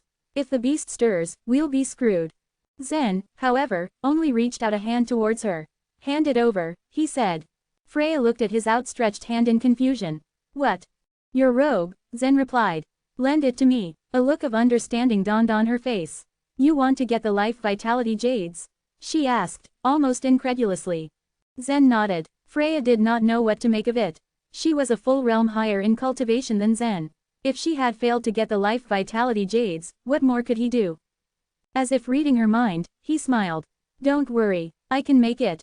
She had her doubts, but as she looked at his determined expression, she knew she had to. It was as if something told her that Zen would succeed. After all, they were already here. It would be a pity to go back empty-handed. If Zen wanted to give it a try, she had no reason to refuse.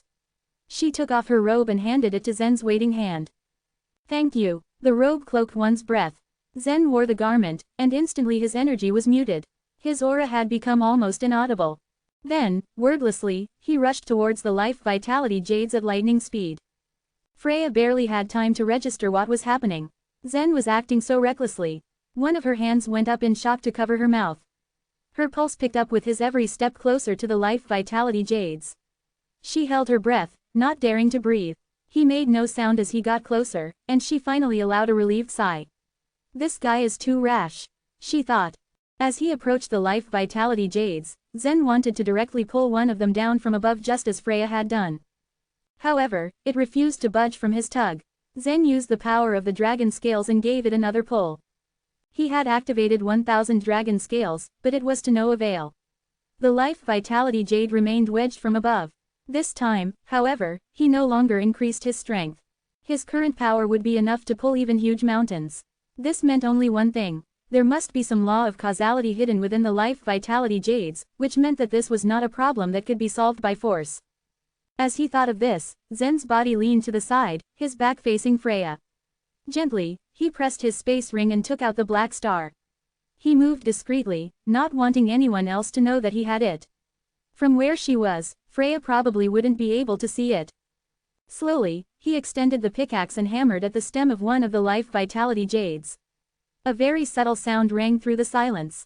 Crack, the life vitality jade had come loose and was now in his hand. Zen's eyebrows creased as an idea formed in his mind. Why did he have to pry them off one by one?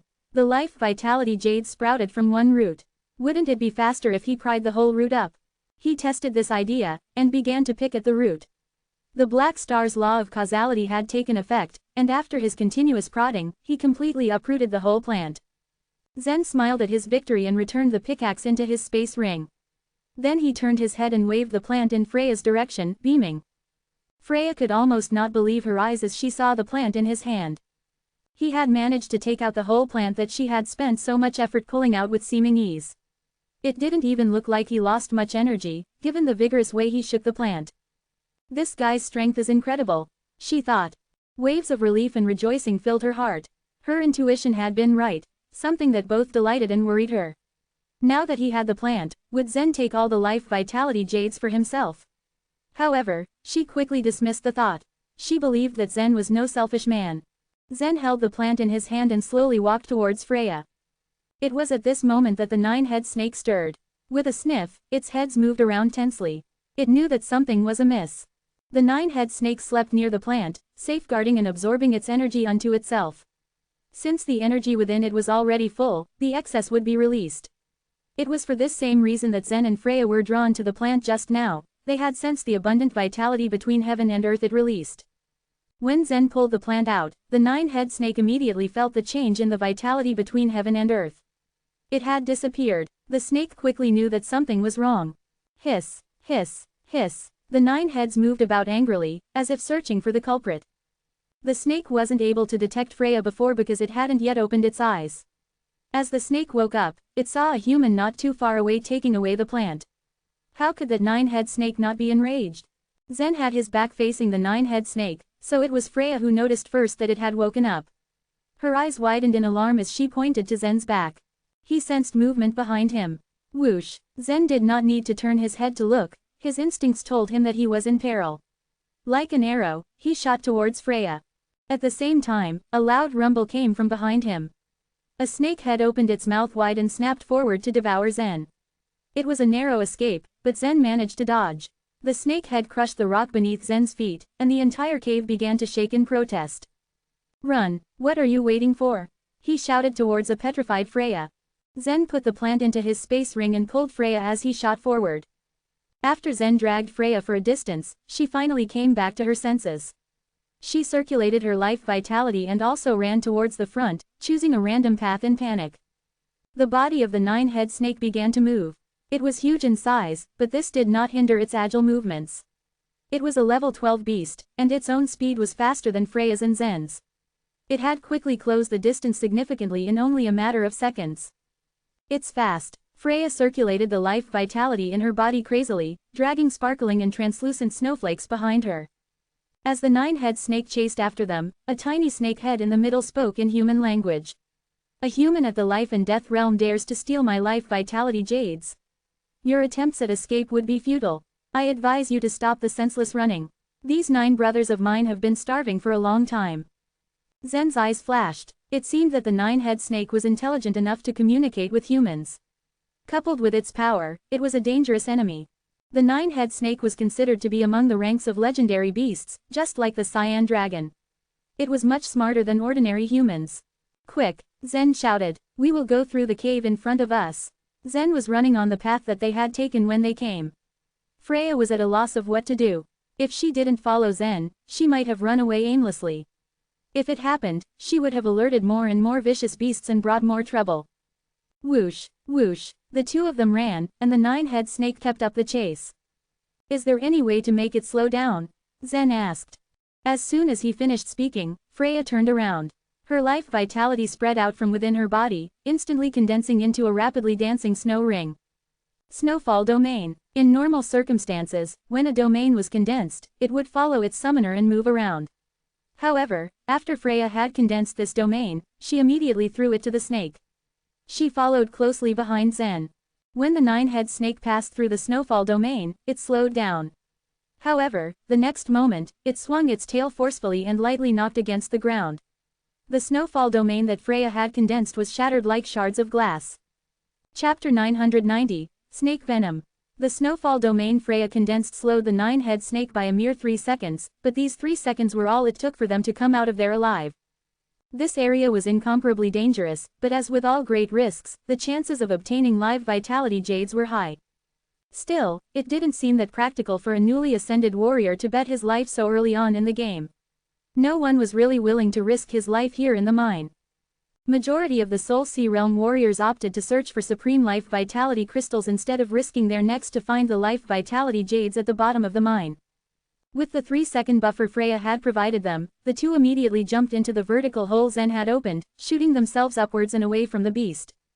However, the mighty nine-head snake wasn't just going to let them go so easily. Hiss! The snake's heads all stood up on alert as the beast launched its entire body up in the air. However, as it blindly followed its supposed prey, the 9-head snake failed to take into account its size and the fact that the hole was only 20 to 30 feet wide. It smashed onto the entrance violently, but remained relentless in its pursuit. Crack! Realizing that it wouldn't be able to fit, the beast figured that maybe it would be better to use its formidable strength instead. The 9-head snake wasted no time and smashed its incredibly huge and strong body onto the hole, causing the collapse of the entire cave system.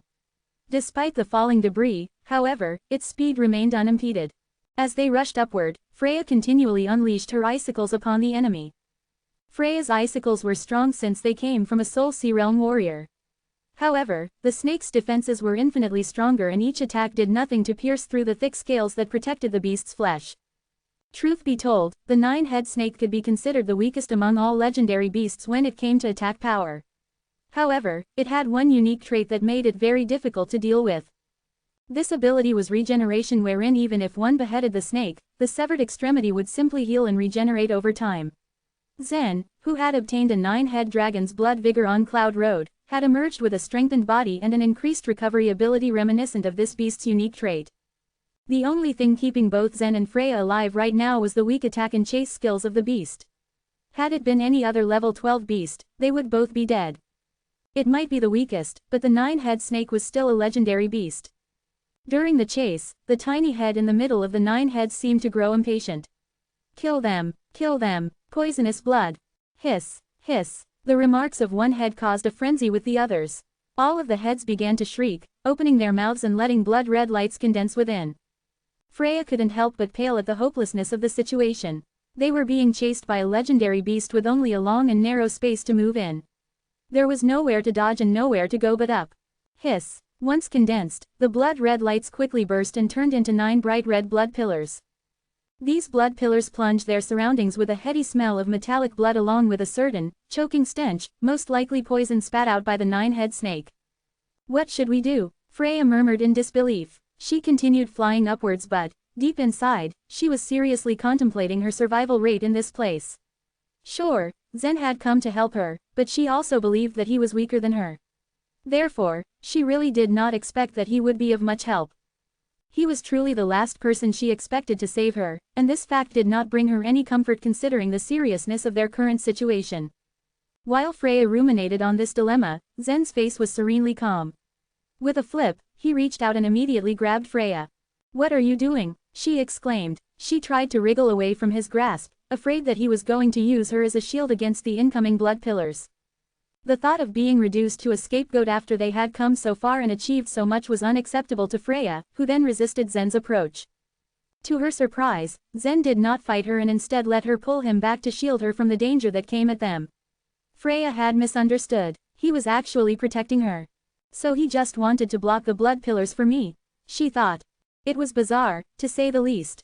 They had only just met. Though they had built a sort of trust with each other, it was still extremely fragile as of the moment.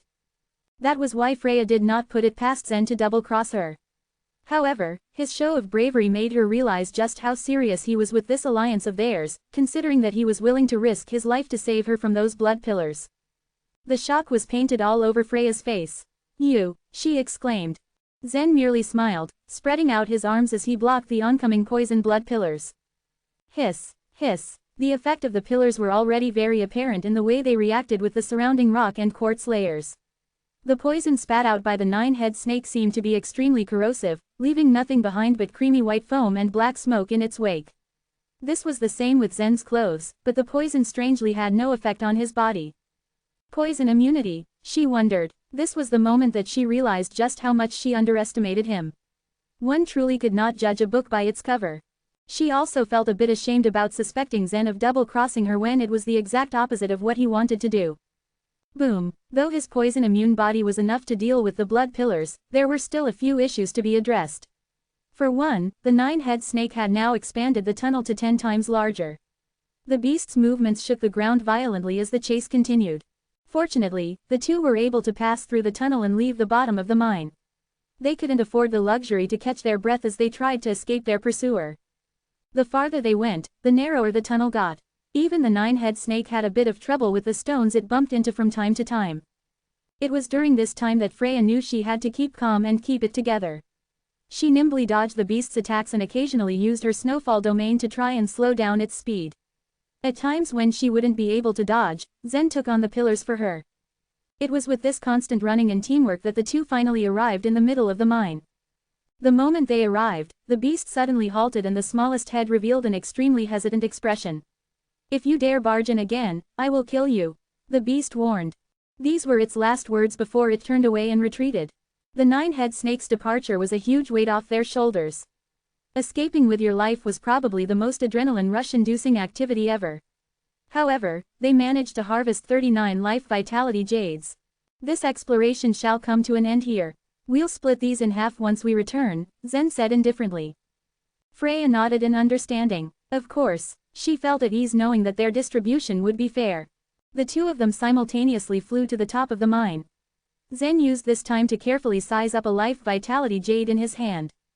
At first, one would think that the life vitality jade and the life vitality crystal were similar, but Zen knew that there was a difference between the two. Life vitality crystals were a special sort of ore that contained the vitality between heaven and earth.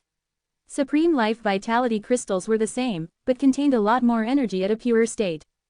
Life vitality jades, on the other hand, were like fruits that sprang from tree branches, condensed with the vitality between heaven and earth. They not only provided life vitality, but also had a multitude of other uses. A supreme life vitality crystal could cost around 100 high-grade life vitality crystals, but a life vitality jade would be equal to 10,000 supreme life vitality crystals. Such was the difference. The life vitality jade in his hand was warm and smooth, and it emitted pure life vitality that any holder could absorb. Unfortunately, this was no use for Zen, who relied on chaotic energy instead of life vitality. As he thought about this, 6 to 7 warriors appeared above them.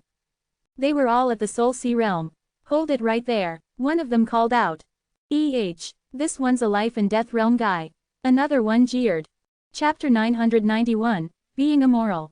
Both Zen and Freya did not say anything. They were warriors who had immense experience on their back and had seen a lot of things.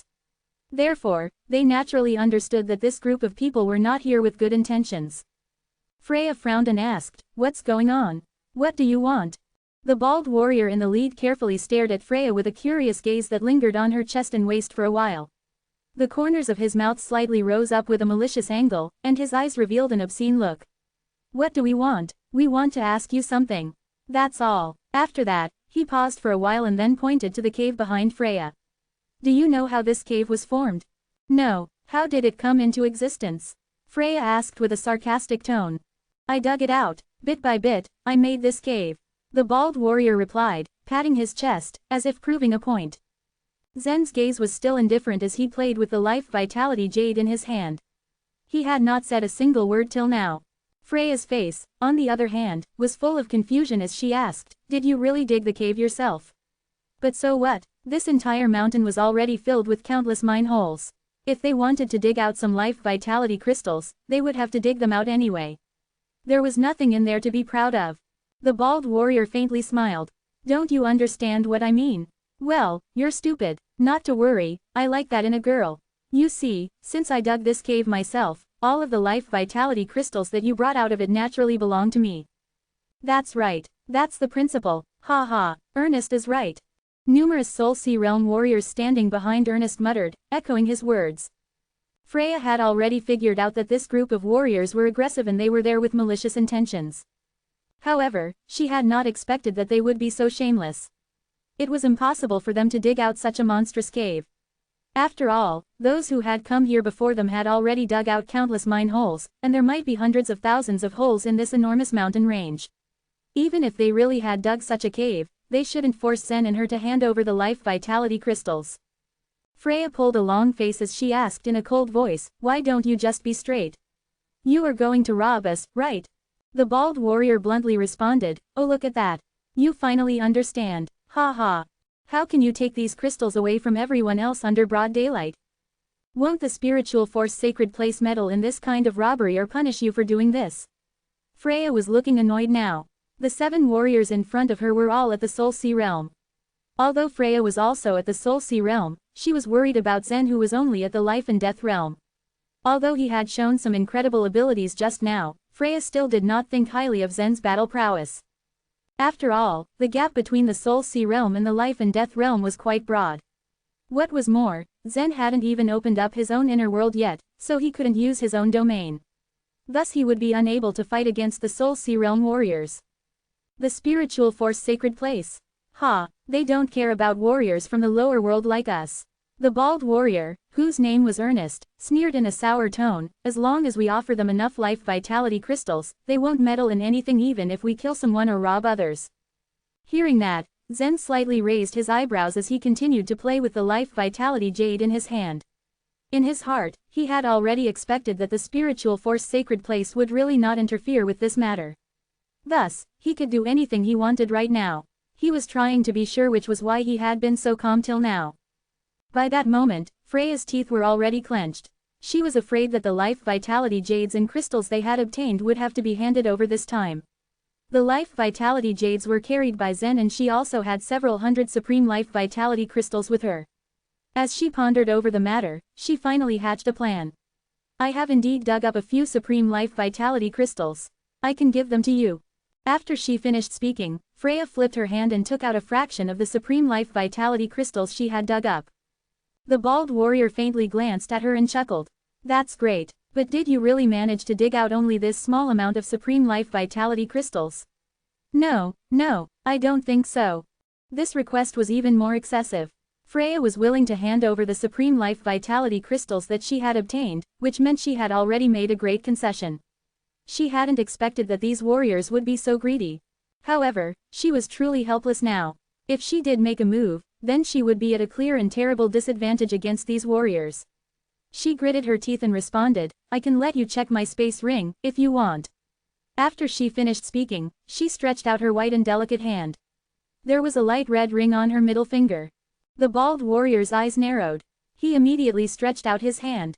Regardless of whether it was in the upper world or the lower world only, the number of female warriors was very small. And those female warriors who had reached the Soul Sea realm and ascended into the upper world were even fewer in number. Many of those who had ascended to the upper world had more than a single wife in the lower world. However, when they entered the upper world and began mining for ores, they rarely had the opportunity to get close to any woman. Although Freya was dressed in simple white clothes, her appearance and figure were both beautiful and attractive. The bald warrior was of course aroused by her. He grabbed Freya's hand and pretended to check her space ring. Then, he chuckled. Well, there really aren't any hidden treasures in there, but I think they might not be hidden here. They might be hidden there. After he finished speaking, he actually moved his hand towards Freya's chest. Get away from me. At that moment, Freya finally became angry. Her life vitality gradually spread out, condensing into a snow-white ring which suddenly spread towards her surroundings, trying to force this bald warrior away. Unexpectedly, the latter's hands suddenly turned golden. He gently pinched Freya's snow ring and without any apparent effort, crushed it into pieces.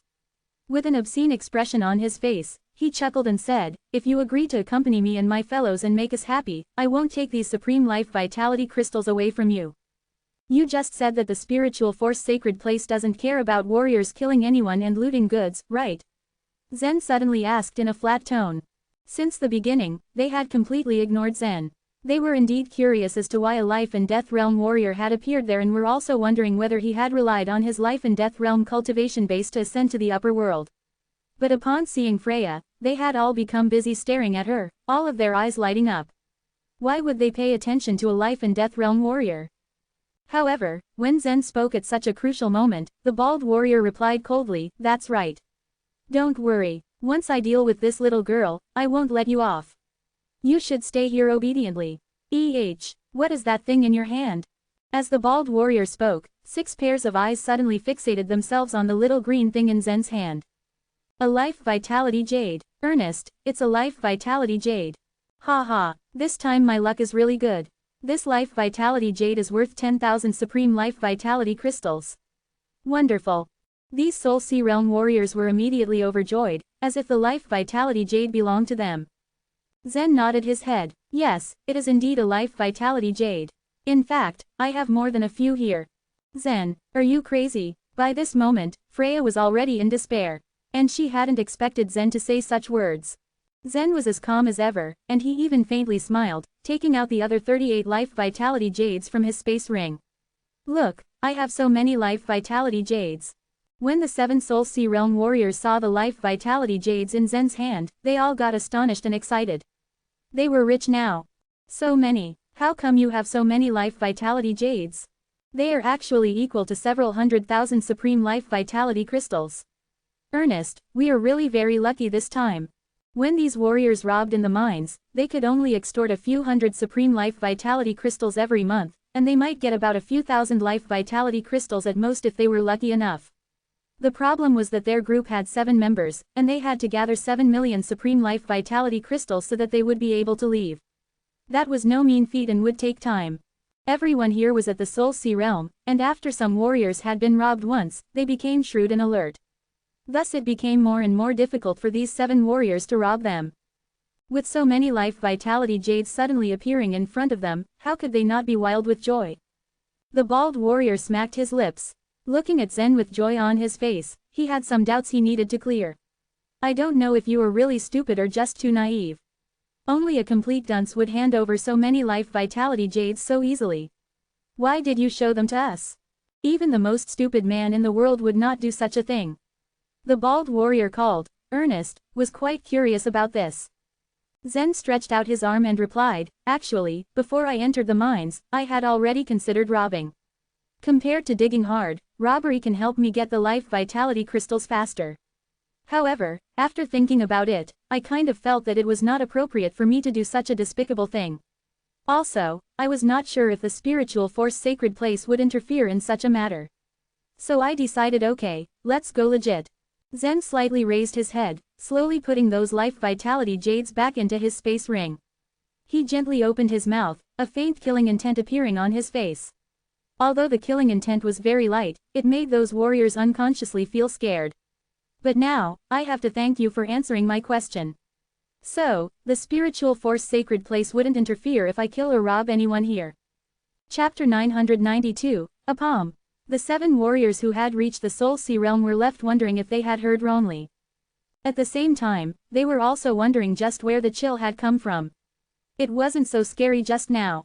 They had been either rulers of some divine kingdoms or leaders of sacred places of 6th or 7th grade in the lower world. Such places weren't exactly full of life and death realm people, but these guys had seen their fair share of them. And from their very foundation, they always looked down on life and death realm martial artists. Now, they saw that this young man at the life and death realm looked like he wanted to have a fight here. Where did he find the courage? How could he even hope to fight 7 martial artists at the Soul Sea Realm alone? Was he crazy? He was clearly biting off more than he could chew. Thinking about that, the 7 Soul Sea Realm martial artists burst into a mocking laughter. Freya, who was standing beside Zen, was also dumbfounded. She really did not know what made Zen so confident and had no idea what he was trying to do, except that he would die. Could it be that Zen had someone backing him? Wait, no, that was impossible. If Zen had a backer in the upper world, why would he want to mine here? He would have been taken away long ago. However, although Freya was very confused, she still looked calm. Zen had already shown his incredible skills in front of her twice. Could it be that he had a way to deal with these Soul Sea Realm martial artists too, just like he had dealt with all their problems before now? On second thought, with Zen's cultivation, he probably wouldn't have any chance of victory. Thus, although she looked calm, she was actually very anxious. While laughing uncontrollably, the martial artists were also staring at Zen with derisive eyes. The one named Ernest, their leader, was laughing so hard that he couldn't even breathe. But at the end, a vicious sneer curled the corners of his mouth. I'll give you a chance to live. Give me all the life vitality jades you have, now. And, if you give me enough jades every day, I'll let you go. If you fail by the end of any day, your life. Thank you for your kind intentions, but I don't need that chance, Zen interrupted and smiled, as the chaotic energy within his body suddenly erupted and he closed in on Ernest. During his last few months in the lower world, Zen had diligently and painstakingly trained without stopping. In addition to cultivating the primal chaos technique in the stellar body, he had also found some books which had the original laws in them inside the Fairy Palace's library. Generally speaking, the original laws were carved on the stone tablets, but his master had directly recorded numerous kinds of laws in huge books. By reading these books, one would be able to completely master them without a single omission. With Zen's perfect affinity, and his cultivation speed enhanced by the old man's pill, his mastering speed was extremely fast. As soon as he had obtained these books, he had begun to swiftly learn the original laws. Therefore, in a short period of time, he managed to learn 3 layers of them. Other books in the library also had records of the rest of the laws. However, it was quite time-consuming for him to master them. He knew clearly that he couldn't have too much on his plate, so he had not spent too much time in learning the remaining laws. He had tried to use the chaotic energy to activate the law power before. By experience, he knew that his power would increase exponentially in this way.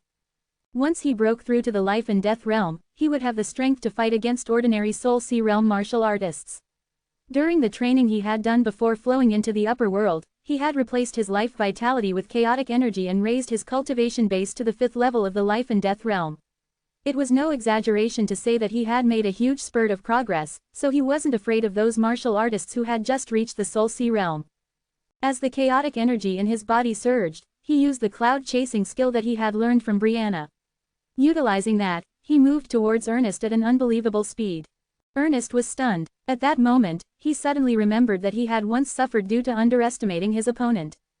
Before flying into the upper world, he had suffered a great loss in the lower world. He had looked down on his opponent, and was severely wounded as a result. In fact, he had almost died. He was able to successfully ascend merely because of his fortuitous encounter after being heavily injured. From then on, he had repeatedly warned himself that no matter what happened, he should never underestimate his opponents. He promised that no matter who it was, he would treat his enemy seriously. But the guy in front of him was just a young man at the life and death realm. The gap between the life and death realm and the Soul Sea realm was unimaginably huge. With merely the power of his domain, he would be able to suppress every single life and death realm martial artist. Seeing that Zen was closing in on him, he had a bad feeling in his heart. He, who had suffered once, instantly became vigilant and reflexively spread out his domain. Myriad Ghosts Domain. As he activated his Myriad Ghosts Domain, the surroundings immediately began to be filled with ghostly shadows. In just a few moments, his entire surroundings were blanketed in a grim atmosphere. When he was in the lower world, Zen had relied on the world's will to transfer the attacks, so he was very afraid of Soul Sea realm martial artists. However, he was no longer in there and wouldn't be able to transfer the attacks to fight now. Still, he had become much more powerful than before. You know what, it's too late to activate the domain now.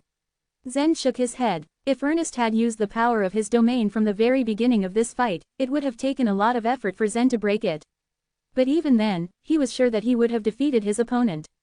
Now, since they were only a short distance away, the domain didn't work at all.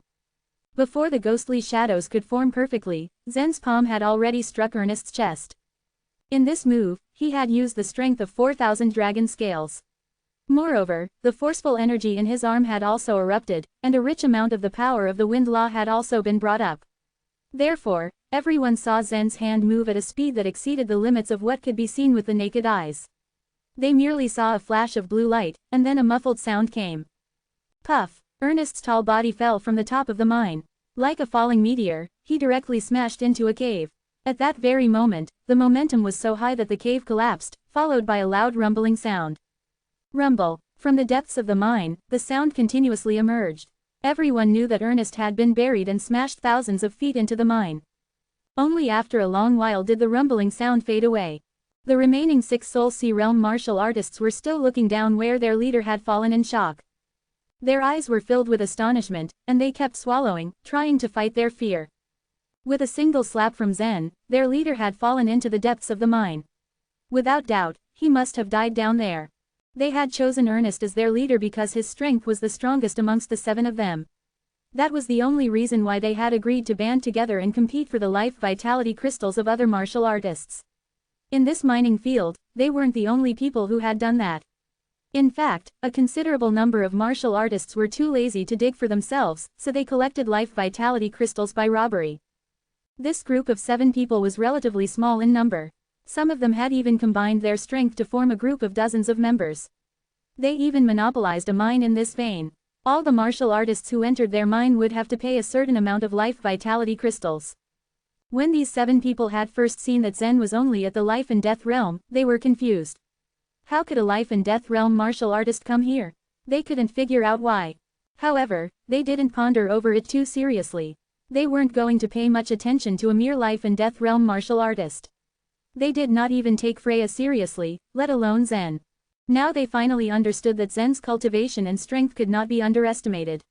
His strength was much higher than that of those who had just reached the Soul Sea realm. Even Ernest had hardly been able to resist him. Freya's mouth was slightly open as she thought about what had happened just now. She had an expression of disbelief on her face. No matter how imaginative she was, it was impossible for her to come up with a scenario where Zen was exactly his own backer. Zen looked at his palm with a faint smile on his face, as if the intense scene in front of them didn't even happen.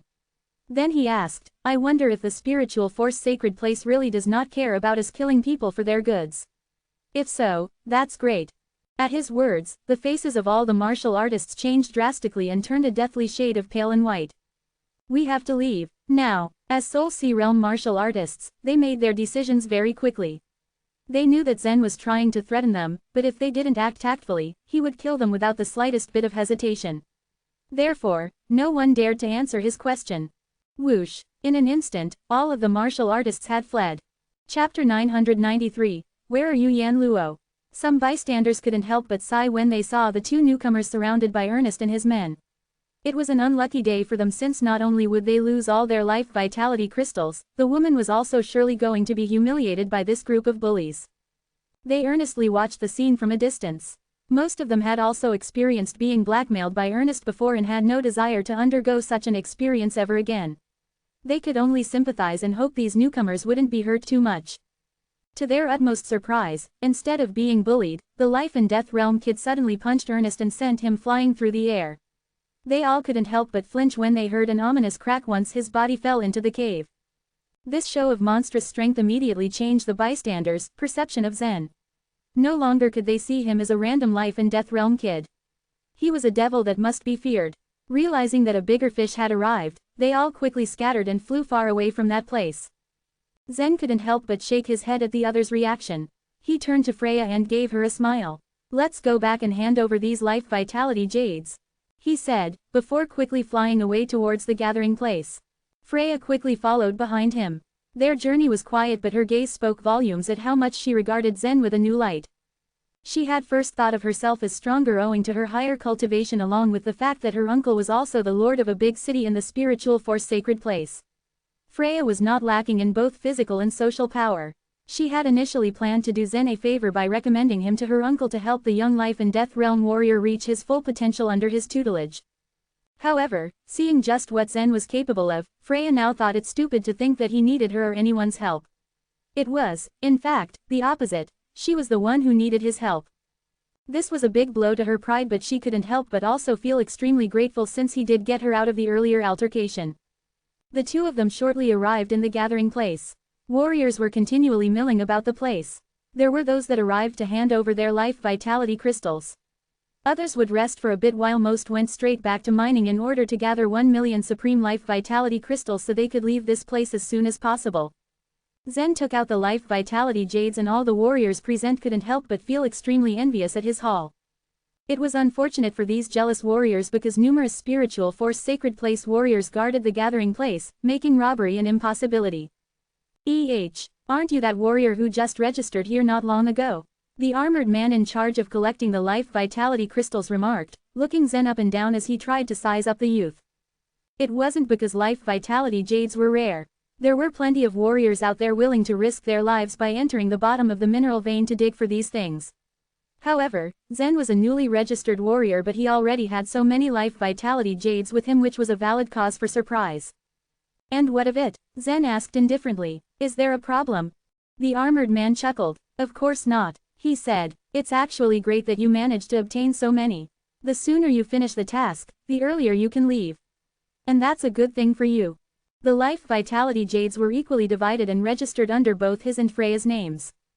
Despite Freya not really playing a major part in getting their precious haul, Zen was still a fair man and chose not to be greedy over something that he knew he could work to get.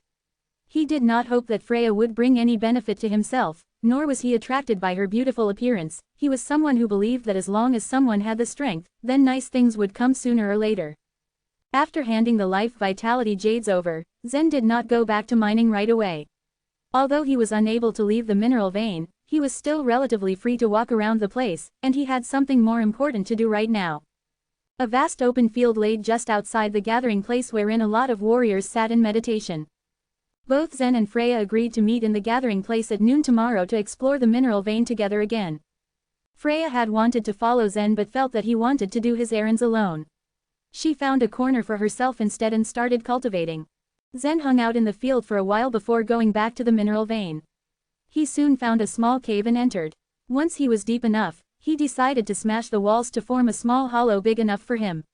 Taking out his sword, Zen set out and carved a small bed in his man-made hollow cave. He also set up a divine texture at the entrance of the cave to conceal his scent. Satisfied that he hid himself pretty well, Zen went back to his makeshift bed and took out the roaring token. The cyan dragon had already expressed the importance of this token to Zen. It wasn't something that could easily be obtained by anyone. In fact, a world lord of a supreme world only had two at most. The one Zen had in his hand could be used for unlimited times, and thus was invaluable.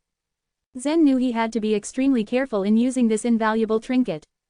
Knowing that he had done the necessary preparations, Zen had taken out this roaring token and prepared to activate it. According to Immortal book, this was activated with life vitality which Zen no longer had.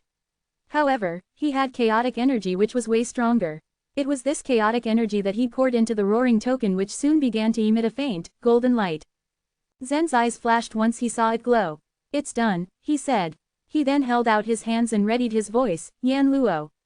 Where are you?" He shouted these words into the roaring token that then got to work in spreading his voice far and wide across the supreme worlds. "Yan Luo, where are you?" His words rang loud and clear in the spirit-reading world. But it didn't stop there. The Autumn Mountain world, the Myriad Ogres world, the Divine Might world, the Lofty Emperor world, the Cloud Light world. 100,000 supreme worlds heard his voice all at the same time. All the people who lived in these worlds heard the call. "Yan Luo, where are you?" Even Freya, who was in the middle of cultivating, heard it. Her eyes snapped open at the voice. It felt somewhat familiar. In fact, the voice sounded like Zen's. But that couldn't be possible. Zen was nowhere near her at the moment. The next moment, she realized that it was the sound spreading throughout the entire universe by the roaring token. Her eyes widened at a sudden realization. "No, it couldn't be," she murmured to herself. Perhaps the voice she heard was just similar to Zen's. There was no way that youth was in possession of a roaring token. A roaring token's value was incalculable and even the world lord of the spirit-reading world only had one in his possession. Zen was someone who had only recently ascended to the upper world and there was no way he would subject himself to mining here if he had something as precious as a roaring token. The price of just one of those things would be enough to free all the warriors in this mineral vein. Freya tried to convince herself that it couldn't be Zen but she couldn't shake the fact that the voice she heard was just too familiar. Yan Luo, that was the name the voice had uttered earlier. The surname was Luo and the given name was Yan. Yan Luo and Zen Luo, no matter how she looked at it, the two names were unmistakably related. No, maybe it's just a coincidence, she thought to herself. Zen might have surprised her with his strength but there was no way someone like him was in possession of such a valuable thing as a roaring token. It wasn't just her. A lot of creatures who gained wisdom all across the universe were also puzzled by this voice. It seemed the voice uttered the name of a person he was looking for, however, this Yan Luo seemed to be someone obscure. Was it really necessary to have used a roaring token just to find someone? Maybe it's a descendant of some supreme lord. He might have a lot of roaring tokens on hand so he didn't bother wasting it.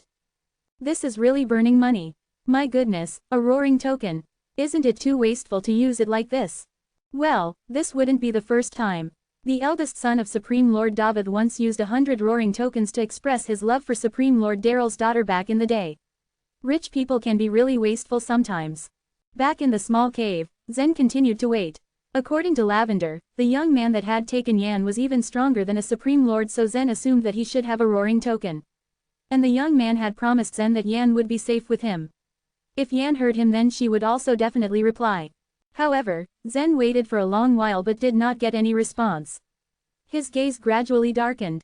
There were only two reasons he could think of which would explain this situation. 1. Yan had been unable to obtain a roaring token and couldn't answer, or 2. She was not within the range of this universe.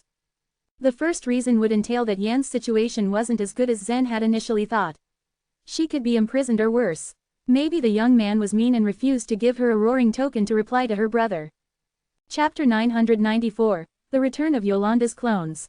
A crease appeared between Zen's brows at the thought of the second possibility. Yan was not in the universe. If that was true, then it would be a piece of bad news for him. The universe was too vast, and infinite even. How would Zen even begin to find his sister? If Yan was outside the universe, that would even be harder for him. There was a trace of unwillingness on Zen's face when he thought about those possibilities. He stretched his hand, and then activated the roaring token once more. Yan Luo, where are you? For the second time, Zen's booming voice reverberated throughout the entire universe as the roaring token gently vibrated. All the numerous races and living beings of the universe heard the familiar call of Zen once again. Dang it, who is Yan Luo? Why is she so lucky? In order to find her, the man has used 2 roaring tokens without even batting an eyelid. He's rather willful, I must say. But the way he shouted was confusing. Even if he's looking for someone, he shouldn't shout like that, right? He should have at least told where he is. Who looks for someone like that? What they didn't know was that Zen didn't have a powerful backer, nor was he a descendant of a supreme lord. Thus, he had to be careful due to his current strength and status. He couldn't tell anyone his name or location. If he revealed too much information, others would come after him. After his second shout had been transmitted, he waited again for 5 minutes, but there was still no response. The seconds passed by idly, and Zen felt himself starting to get impatient. He had originally planned to use the roaring token to find his sister. After that, he would try to obtain enough life vitality jades and become an independent warrior. Finally, he would find a way to travel to the Supreme Worlds and see Yan. Alas, he couldn't even finish the first step of his plan because Yan did not respond. In extreme dissatisfaction, Zen begrudgingly activated the roaring token again. And like what he did before, he shouted, Yan Luo, where are you? Just as his last word slipped out of his lips, a voice resounded in his ears. Someone responded to the call from his roaring token. HMPH, so what if you've mastered the energy returning incarnation? I'll wait for you in the Autumn Mountain world. Will you dare to come? Zen was already filled with anticipation when he heard the voice, but it turned out that it was from Supreme Lord Immortal. An already agitated and impatient Zen became even more furious. He was afraid that his voice wouldn't reach Yan's ears. When someone had interrupted him, he became more ablaze with anger. However, he didn't bother to provoke Supreme Lord Immortal. But just as Supreme Lord Immortal had finished speaking, another voice chimed in. Just you wait for me to come and take your life. Supreme Lord Miles shouted. Zen's ears reddened with irritation. Now, 2 Supreme Lords were quarreling with the roaring tokens in his ears and it instantly infuriated him. Therefore, he impulsively activated the roaring token again. What are you guys arguing about? Can't you just shut up? Truly, Zen had run out of his gentle patience and had finally snapped. Everyone was stunned in silence, for all the living beings in the universe were surprised to hear what he had just said. The Mist World. In the Mist Palace, a glittery, milky white stream of light illuminated the countless ascending passageways, making them look like magical wisps. However, they weren't meant for martial artists from the lower world who wanted to ascend into the upper world. These ascending passageways were made by a mysterious woman from the Mist Palace. She sat in a crystal bathing pool in the middle of the Mist Palace, her body bare and nude. She was enveloped in a layer of clouds, which made her beautiful figure and jade-like skin just vaguely visible to the naked eye. But her immense beauty was matched by her horrible back, which was covered in countless wounds. Not too long after, a silvery white light flashed from a nearby ascending passageway, followed by a woman who walked out from within it. She surprisingly looked exactly like the woman from the Mist Palace. There was nothing different at all between their appearances, expressions, and demeanor. The clothes from her body fell to the ground as she walked and stepped naked into the palace. As soon as she set foot inside, she instantly turned into a red light, and then she was absorbed by the woman in the bathing pool. After that, more and more women came out of the ascending passageways, and they were all absorbed by the woman in the bathing pool. Soon enough, the palace floor was littered with all sorts of clothes. The woman in the bathing pool was none other than Yolanda, who Zen had known in the lower world before. But she wasn't actually the Yolanda Zen knew. To be exact, Zen had met 2 of her clones. Yolanda had cultivated a technique to divide her own soul into 1 million pieces, and then scattered them around the lower world for cultivation. This renowned method was the technique of 1 million clones. Since then, she had been constantly cultivating with her clones. This had greatly increased her cultivation base, experience, and comprehension. The reason was that she wanted to break through to the World Lord level. Right now, her clones had already reached the end of their service and were being absorbed back through the ascending passageways. However, the entire absorption process wasn't fast and easy. It would take about a month or so. After all, there were many great worlds, and her clones ascended at varying speeds. What was more, not all of the clones had survived. Quite a small number of them got killed by the others, and some of them got imprisoned. She couldn't control all of them, so some accidents couldn't be helped. Of course, it was impossible for her to go down to the lower world to seek revenge for them. She wasn't that bored anyway. In addition, she also needed to extract the clones' memories. Many of their memories were completely meaningless to her. However, she was surprised to find a man named Zen Luo in the memories from 2 of her clones. After she noticed the 2 clones' memories, she quickly extracted all the parts related to Zen. This man is extremely special. He can lead the world of chaos, but at the same time, he's a man without destiny. It is impossible for one to have these 2 qualities because they are in complete contradiction, but surprisingly, he has both of them. The water stirred as Yolanda soaked in the emerald green bathing pool. She tied her hair into a bun and raised her head, and then quietly fell into deep thought. At that moment, she heard Zen shout through the roaring token. "Yan Luo, where are you?" Her face quickly twisted in confusion as she heard his voice. She had just extracted the memories about Zen from her 2 clones. One of the memories was about the time when Zen had been a nature creature, and the other was about when he had broken through to the internal elixir realm in the Tower of Sin. Therefore, Yolanda knew that the voice was from Zen the moment she heard it. "He is fast," Yolanda muttered with a faint smile. But where did he get that roaring token? There were only 5 roaring tokens in her possession. Since she was almost a world lord, she didn't have many roaring tokens. Ordinary lords of supreme worlds usually had 1 or 2. Given her special position, she had 5. 5 roaring tokens were already very rare to begin with. She wouldn't have used them, unless for an especially urgent matter. But in just this short amount of time, she had heard Zen shout thrice already. What a waste it is to find his sister with the help of roaring tokens. Yolanda was at a loss for words. She had found out through her clone in White Emperor City that Zen had a sister named Yan Luo, who seemed to be related to a grade 2 sect in the lower world. Later on, she was kidnapped and brought to the central region. However, Yolanda had no idea how she came to the upper world, since she didn't find any clues from her clone's memories. She just simply dispersed her clones like seeds, so she wouldn't control wherever they went. Furthermore, it really was impossible for her to control a million clones. Next, she heard the 2 supreme lords who used the roaring tokens to curse and argue against each other. It was known that Immortal and Miles had long been enemies. Their cursing had lasted for many years, and it was unknown just how many roaring tokens they had wasted. They were supreme lords, so they had many roaring tokens and they were free to use them in any way they pleased. Now, Zen, on the other hand, was not. How could he be so wasteful? Yolanda scanned her surroundings. There were no signs of the ascending passageways opening up again. She assumed that her clones were still in flight, so she soaked her entire body in the bathing pool. The absorption process had made her weak and exhausted, so she had to immerse herself completely in the special liquid. The moment half her head was soaked in, she heard Zen's angry curse. She coughed and exhaled repeatedly. She was so taken aback by Zen that she had swallowed a bit of the liquid, which made her cough more violently. Chapter 995, Counting. Owing to the roaring token's incredibly valuable status, possession and use of it were usually reserved to the richest and most powerful warriors. Immortal and Miles, both renowned as extremely strong warriors in the entire universe, were known to use it just to quarrel with each other. It was extremely troublesome for those who heard them constantly, but nobody was willing to provoke the ire of these 2, not even the other supreme lords themselves. It wasn't because they were extremely, terrifyingly strong. It was mostly because Immortal and Miles were both independent warriors who could afford to go on a reckless rampage if ever angered by anyone without having to think of too serious repercussions.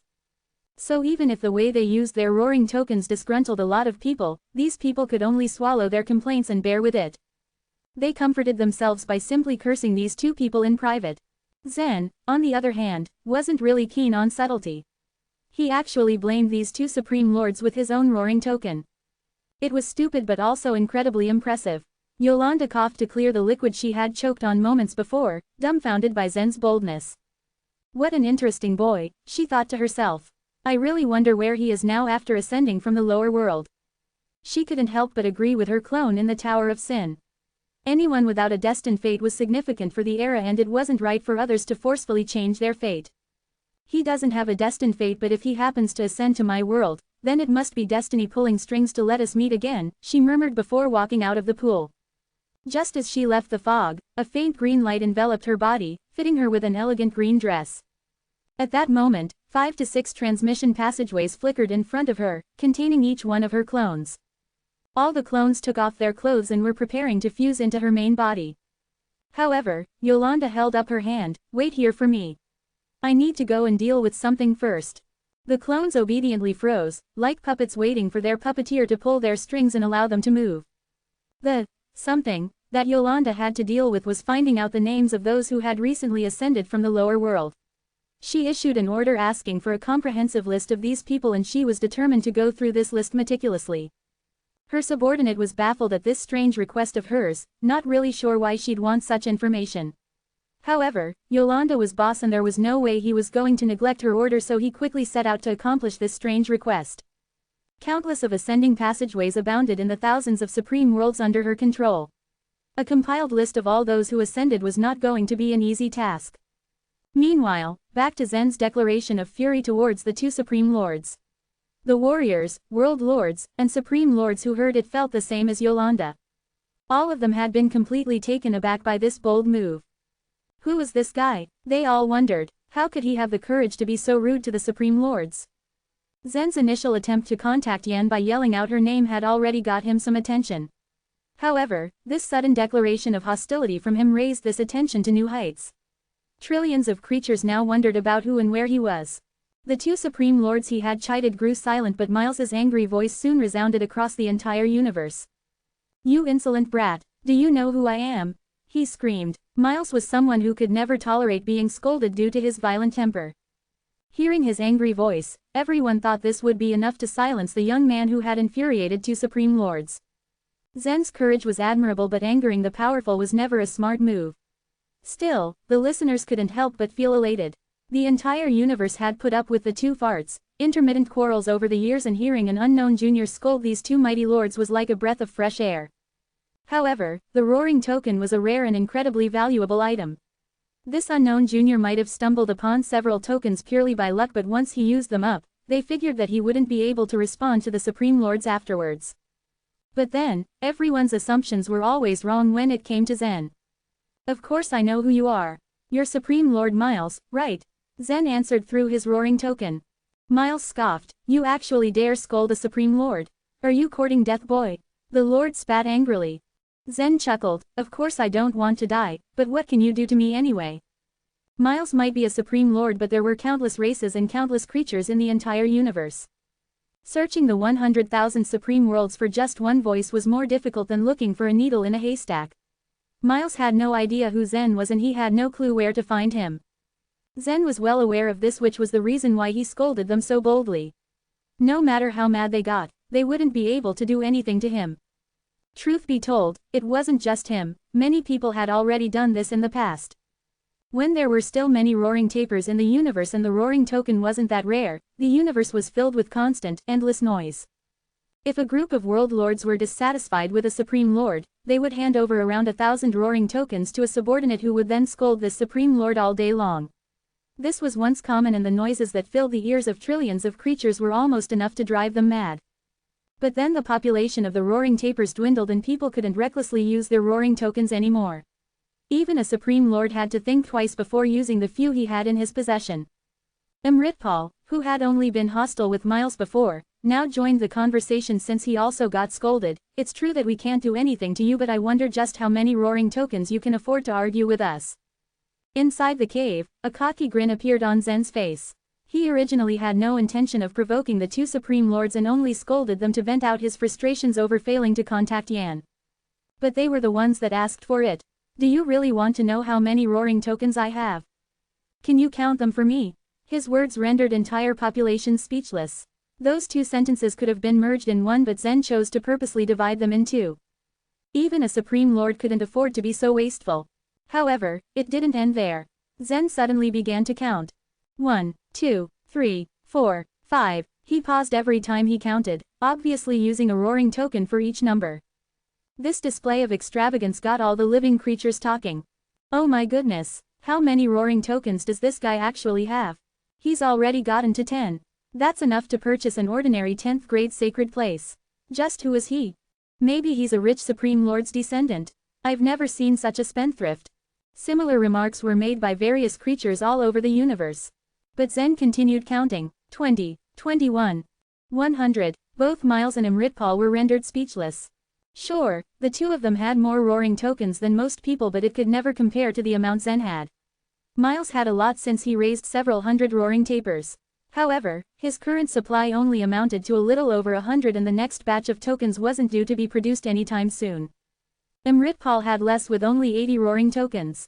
And even if their token collection was larger than any other Supreme Lords, the fact remained that they couldn't afford to squander them away like Zen was currently doing. They truly could not comprehend just how this unknown young man from heaven knows where got a hold of so many roaring tokens. Trading just a few of these tokens would have been enough to obtain a huge amount of resources for his cultivation. Why did he choose to use them this way? While they ruminated on this, Zen's voice continued to resound throughout the universe. 110, 120, 130, the numbers only went larger and larger. Zen's counting lasted for a full 4 hours. During this time the listeners' feelings went from astonishment to disbelief, and then numbness. He was at the 10,000th mark when a voice finally interrupted him. Hey, what are you doing? Is counting so much fun? It was a light, ethereal voice of a woman, and was extremely pleasing to the ears. But the moment the World Lords and Supreme Lords heard this voice, their faces changed drastically. Chapter 996, The Beast Attack. He had been counting for hours now, and he was all doing it just to prove a point to those two Supreme Lords. However, he did not expect a woman to suddenly interrupt him in the midst of his counting. Zen was excited at first since he had been looking forward to hearing Yan's voice, but then he quickly deflated when he realized that it wasn't her. It's not fun, he replied to the woman grumpily. Then why are you still counting? Are you crazy? She asked. It is quite boring. I don't really want to talk anymore. I'm going to go cultivate now, he said, finally deciding to put away the roaring token he had been fiddling with for a while now. However, the woman on the other end quickly protested, wait. Don't go. Do you want me to sing a song for you? It was an innocent offer, but a dozen voices suddenly rang out at her suggestion. Almost all of the reclusive warriors used their roaring tokens to speak. No, please don't sing. Your voice is nice and pleasant, but please don't sing. No one wants to hear you sing. Hey, didn't you promise us that you wouldn't sing anymore? Everyone spoke at the same time. Zen's earlier argument with Immortal and Miles was met with silence from the other Supreme Lords.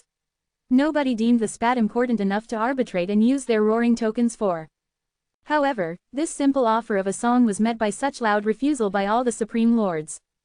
Zen couldn't help but be baffled at their reactions. She just wanted to sing a song. Wouldn't that be better than listening to him count all day long? I only want to sing a song. Why are you all so nervous? The woman asked in a gentle voice. Is it because my voice is bad? No, no one in the entire universe has a more beautiful singing voice than you, but you promised us that you wouldn't sing anymore. We think that your voice is wonderful, but please don't sing. Don't sing. Please don't sing. The Supreme Lords' ardent refusal made Zen curious. Why are they afraid of hearing you sing? Is it because you're bad at it? The woman giggled. They don't like it when I sing, but I want to. We don't think your voice sounds unpleasant, but just don't sing, several of the Supreme Lords repeated, still trying to persuade her to change her mind. The woman hummed as if thinking her next decision. Okay, I won't release the demonic sound from my voice. Don't worry, I promise it won't cause another beast attack. Are you sure? One of the Supreme Lords asked cautiously. Yes, last time they were affected by the demonic sound, so they became violent. That won't happen this time, she explained. Hearing this, Zen finally understood why everyone had been so against her singing. This wasn't the first time her voice was heard throughout the universe. A few years ago, a mysterious voice was heard for the first time. It was a woman's voice, gentle and extremely pleasing to the ears. Her first few words were still ingrained onto the memory of all the living creatures who heard it. Is anyone here? She had asked. It was more insignificant than the words Zen uttered when he tried to look for Yan. Countless people heard this question, but none were willing to use a roaring token just to answer her. Miles and Immortal, though they both had a collection of roaring tokens, reserved them to scold each other. She repeated her question many times. When none answered, that was when she began to sing. Her voice had been pleasant to begin with, and her singing was incredibly good. It was lovely and really captured the hearts of many. However, this beautiful singing voice hid sinister magic within. Any creature with intelligence felt excited after hearing her sing, to the point that they were unable to control themselves. But those with less developed minds such as beasts immediately caused a riot, triggering the greatest attack in history. Supreme worlds erupted with beast attacks from time to time. It wasn't rare for a group of vicious beasts to gather in the thousands, even millions, to attack a sacred place at the same time. They just really went crazy sometimes. This was often mitigated through the help of other races who banded together to help the ones targeted by the beasts. Thus, a beast attack wasn't considered as an incredibly hard problem to solve. However, that wasn't the case when a beast attack erupted all at the same time across all 100,000 supreme worlds. There were some beasts that weren't particularly powerful but drew their strength in numbers. All kinds of species participated in this mindless attack: ants, scorpions, snakes, and so on. Once the powerful ones joined in, it wasn't long before the entire universe was thrown out of control. It was an extremely dark time. Many races suffered and the 100,000 supreme worlds suffered immeasurable losses. Countless sacred places and divine kingdoms were destroyed, killing various powerful masters. These were known as the gloomy days. This was all because of one woman and her song. Nobody had forgotten and none were willing to risk it ever happening again. No one knew who or where this woman was from. Her identity remained a mystery in this vast universe. A supreme lord had once tried to entice her into spilling her background, but the mysterious woman did not reply. Since they couldn't find out who she was, the other supreme lords merely persuaded her not to sing in the future and she was never heard from again afterwards. At least, until today. With Zen's appearance and his argument with the supreme lords, he had caused this woman to reappear, effectively threatening the safety of the entire universe. The supreme lords couldn't help but pin the blame on him for this one. Still, it would be unwise to say too much. The supreme lords knew nothing about their backgrounds and could only persuade the woman not to sing. Fortunately, the woman promised not to use her demonic sound reverberation. It wouldn't be much of a problem if she remained true to her word and just sang a simple song. Unbeknownst to Zen, all the sacred places and divine kingdoms had gone into high red alert status. Humans, the demon knight, the ogres, and various other races had all begun to prepare against a possible beast attack. All sects, all sacred places, and all divine kingdoms had also done their part in issuing orders to their warriors, ensuring that every entrance, main road, and city wall were well staffed and well guarded. It was as if the entire universe had prepared for war. Although they were told that her voice wouldn't cause a beast attack, the events from long ago were still deeply etched in their memories. There was no way they were going to be lax in the midst of a possible beast attack. Nobody knew who she was and there was no way they could make her pay if she caused devastation all throughout the universe the second time around. Vigilance was paramount when it came to possible devastation. The spiritual force sacred place Zen was in was no exception. Its members were set for war with a large number of powerful masters already gathered to defend their land. There was no expectation set to the warriors who had recently ascended from lower world. None of them really had any idea how terrifying a beast attack could be, so most of them simply continued digging ores. Not long after, a clear, melodious voice echoed throughout the universe. Reviving in the midst of the wind and leaves, floating under the shadow of the trees. The musical notes around my fingertips, for whom? The whistling wheels. The slow and elegant melody was haunting and her lilting voice perfectly fit the song. It was like the sound of a nightingale singing on a cool, starry night. However, nobody was in the mood to appreciate her singing, save for Zen of course. Everyone was just too tense and too on edge to pay attention to her otherworldly voice when the threat of a mass-scale beast attack hung over their heads. Chapter 997, Riyadh. Once her song was finished, the woman giggled and asked, "Am I a good singer?" "Absolutely. It's such a wonderful song that belongs to the heavens. I've never heard such a beautiful song before." It made their hearts ache to use their precious roaring tokens to praise this unknown woman, but the Supreme Lords had no choice. She might sound young, but she was someone none of them could afford to offend.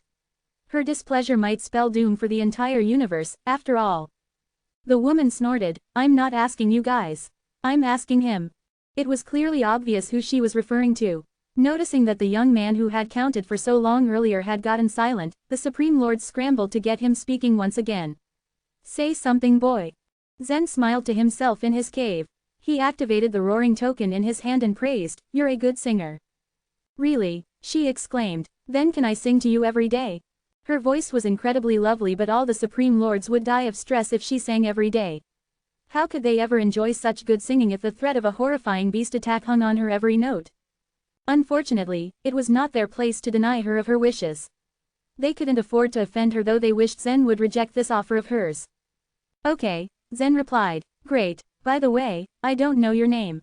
How should I address you in the future? She asked him. This immediately piqued the interest of the Supreme Lords. A name would greatly narrow down their options in finding this young man. These two fellows were incredibly interesting, and they all wanted to know just where they got their roaring tokens from and how they hadn't used them up yet. However, Zen was no idiot. There was no way he was going to announce his name to the entire universe after scolding two Supreme Lords. His special roaring token would also be at risk if his identity was ever exposed. I'm sorry, but it's a secret, he said. What a pity, she replied in a dejected voice. There was a collective intake of breath as the Supreme Lords all thought that Zen's reply had offended her, but the woman quickly spoke again. It doesn't matter, as long as you can chat with me. I'm trapped here and I can't go anywhere, so I'm really bored. If I have the time, I'd be happy to chat with you, Zen said. He wasn't really interested in talking with her. He already had a lot on his plate, so he didn't think he'd have the time to chat with an unknown woman from God knew where. He only said that to make her happy. Finishing the conversation, Zen put away his roaring token and chose to cultivate in solitude for several hours. The next day, Zen returned to the gathering place and found it abuzz with discussions regarding the roaring token matter that happened yesterday. Who do you think that mysterious young man is? I think he's the descendant of some Supreme Lord. Me too, only a Supreme Lord's descendant would be so willful when it comes to using roaring tokens. One of the armored men who heard the conversation sneered, "Stop talking nonsense. Not even a Supreme Lord would be willing to waste roaring tokens like that, let alone his descendant. That young man's background isn't something you guys can even speculate. Wait, if he's not some Supreme Lord's descendant, then who is he?" A warrior asked. The armored man asked in reply, "How should I know?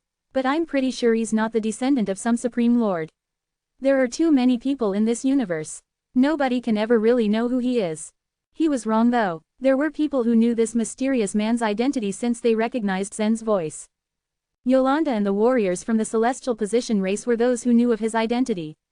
However, the Celestial Position warriors weren't too sure. Like the armored man had said, there were too many people in the universe and there might be someone with a voice similar to Zen's. They could only guess that it was him. Yolanda, however, was sure of his identity. She knew about Yan and the fact that Zen was also looking for this sister of his. There was no doubt that Zen was the owner of the voice they all heard yesterday. There was no way a random person with the same voice as Zen's would start looking for someone named Yan. Coincidence was never just coincidence. Zen, meanwhile, ignored all this talk about roaring tokens and waited for Freya. According to their agreement, they were to meet here once again. As she went on her way to the gathering place, Freya could feel the gaze of numerous Soul Sea Realm warriors on her. It made goosebumps rise on her skin, and some even went so far as to even invite her to mine with them. She refused, of course, not missing the way their eyes roamed lewdly on her body. She was also thinking about the voice everyone heard yesterday. There was still some suspicion in her heart regarding to the identity of this young man. She had listened attentively to every word he had said and couldn't help but think that it was too similar to Zen's voice. In fact, it was exactly the same. But Zen was only a warrior that had ascended from the lower world. There was no way he had roaring tokens with him and carelessly squandered so many of them. There was simply no way. Seeing Zen in the gathering place, Freya quickly approached him. "Let's go," she said with a smile. Zen nodded in response. His goal was to dig up the life vitality jades at the bottom of the mine. The more he got, the faster he could obtain his freedom. However, on their way to the mine, Freya started asking Zen a lot of questions which put him on high alert. She seemed to be suspecting him, though Zen could understand why. She probably heard his voice yesterday and wanted to confirm her assumptions. However, it would be impossible for her to verify it this way. So long as Zen did not admit it, then Freya would be left with nothing but her wild guesses. In the midst of their conversation, they did not notice the eyes that watched them as they entered the mine. A kind of system had formed among those who had recently ascended to the upper world. The warriors were divided into 3 factions, with the most powerful one led by someone called Riyad Chu. The bald warrior slapped to the point of death by Zen yesterday was actually one of Riyad's subordinates. How would some baldy like him dare rob someone if he didn't have a powerful backer? Riyad was someone who had already accumulated the required amount of life vitality jades. He had originally planned to leave as soon as he turned over his mind ores but decided to stay and accumulate more life vitality jades. He planned to use this surplus to purchase resources that could aid him in his cultivation once he left. The leaders of the two other forces also had the same plan. In fact, there was a kind of tribute system that had developed in the mine wherein the warriors not only had to give their earnings to the spiritual force sacred place, but also allocate a percentage to the three forces. The 6 warriors that had run away yesterday had gone to Riyadh and aired their grievances. Riyadh, as the one who held the most power in the mine, took Zen's actions as a challenge to his authority. Newly ascended warriors were often conceited since they were not aware of who was boss. Those who offended Riyadh's men often disappeared without a trace. Chapter 998, Confusion. With regard to Zen's cultivation level being only at the life and death realm, Riyadh was also a bit curious. Moreover, the few followers of the bald warrior described to Riyadh earlier about how Zen had fought yesterday. Zen seemed to have great strength. He had actually sent the bald man into the mine with a mere slap. This strength was enough to make Riyadh wary. Therefore, he sent 3 men to follow Zen into the mine. All 3 of them were Riyadh's best fighters. Although they were also from the lower world, they were outstanding among the warriors, and their strength was far greater than the ordinary ones. Riyadh had instructed them to kill Zen in secret. Although the spiritual force sacred place did not have much control over fighting and killing in the mine, Riyadh was always very careful.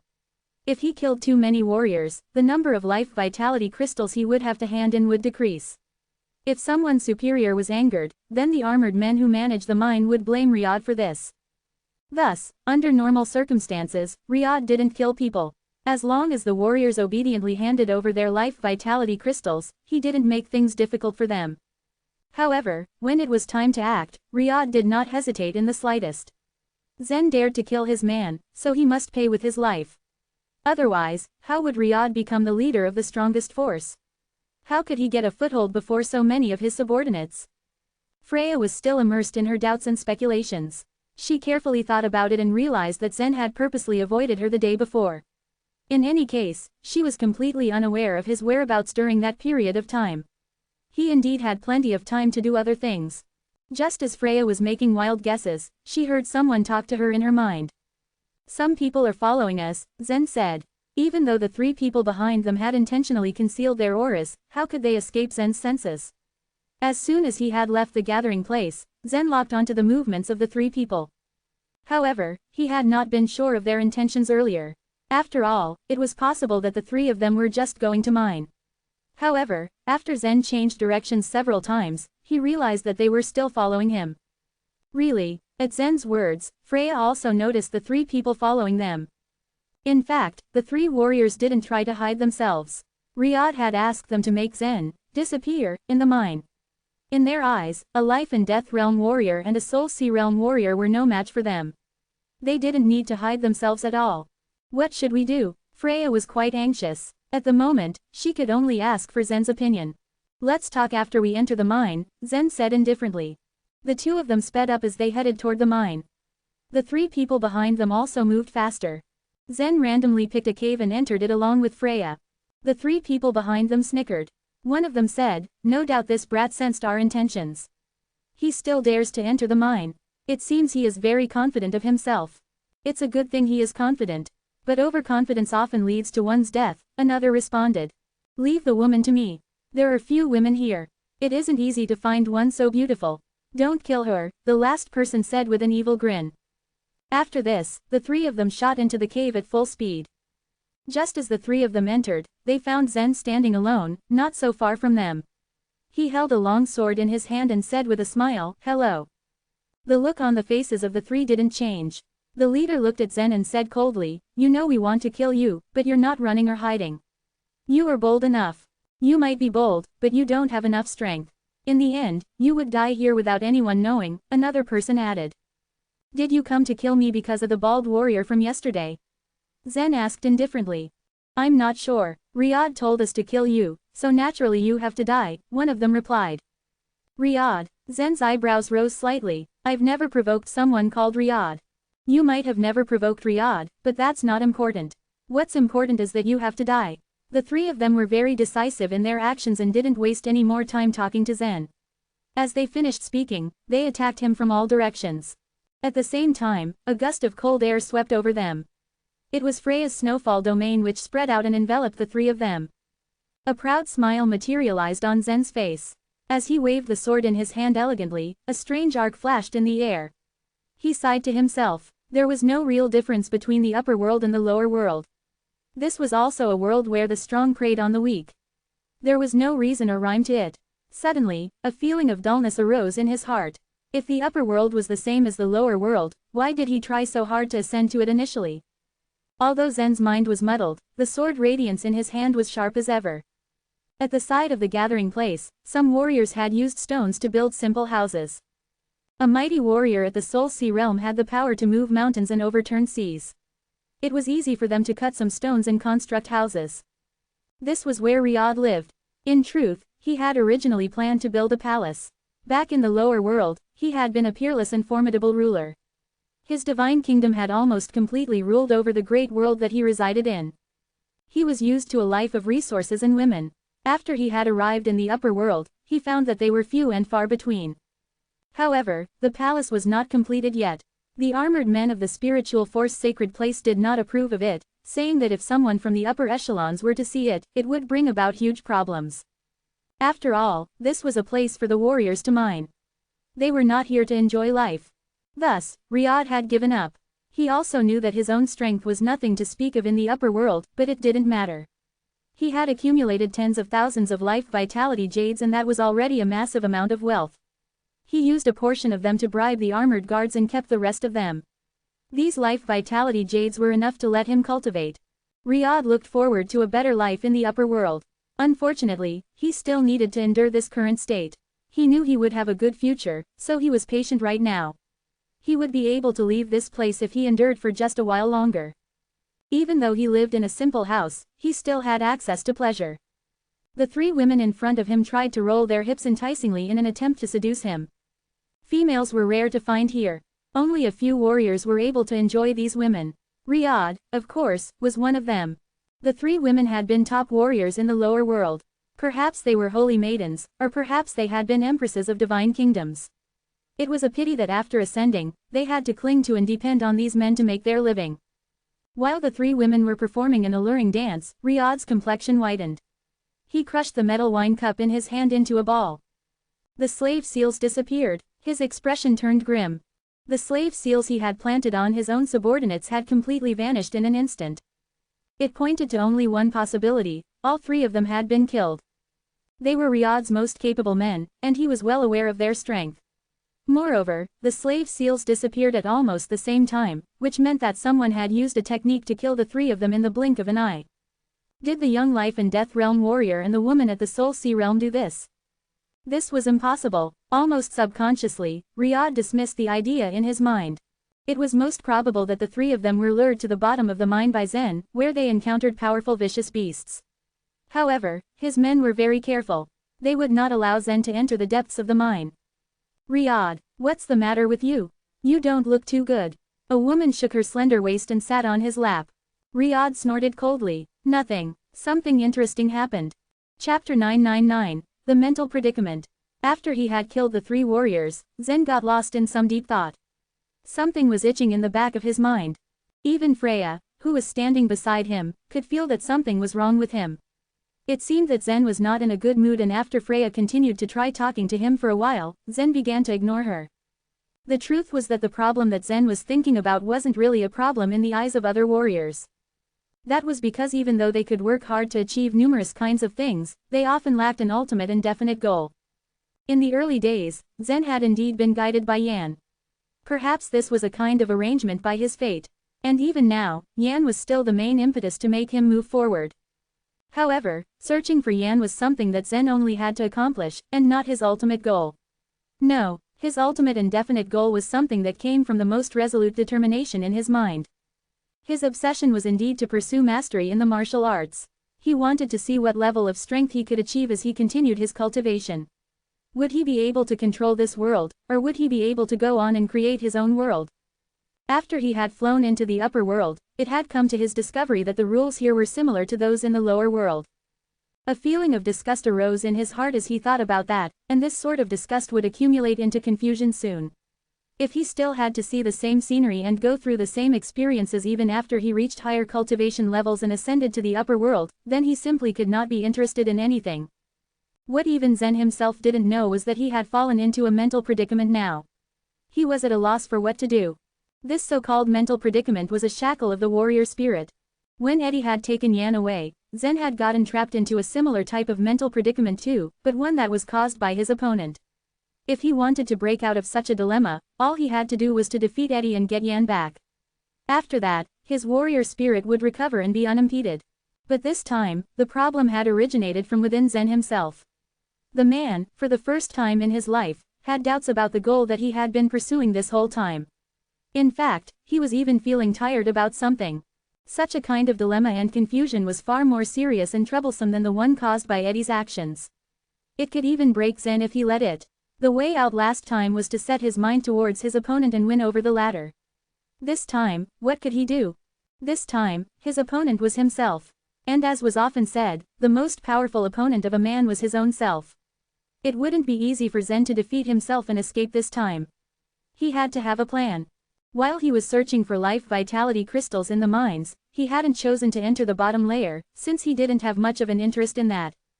Thus, he had hastily finished mining, only finding a few supreme life vitality crystals in the process and then getting out. After seeing Zen's indifferent and morose expressions, Freya didn't ask him anything.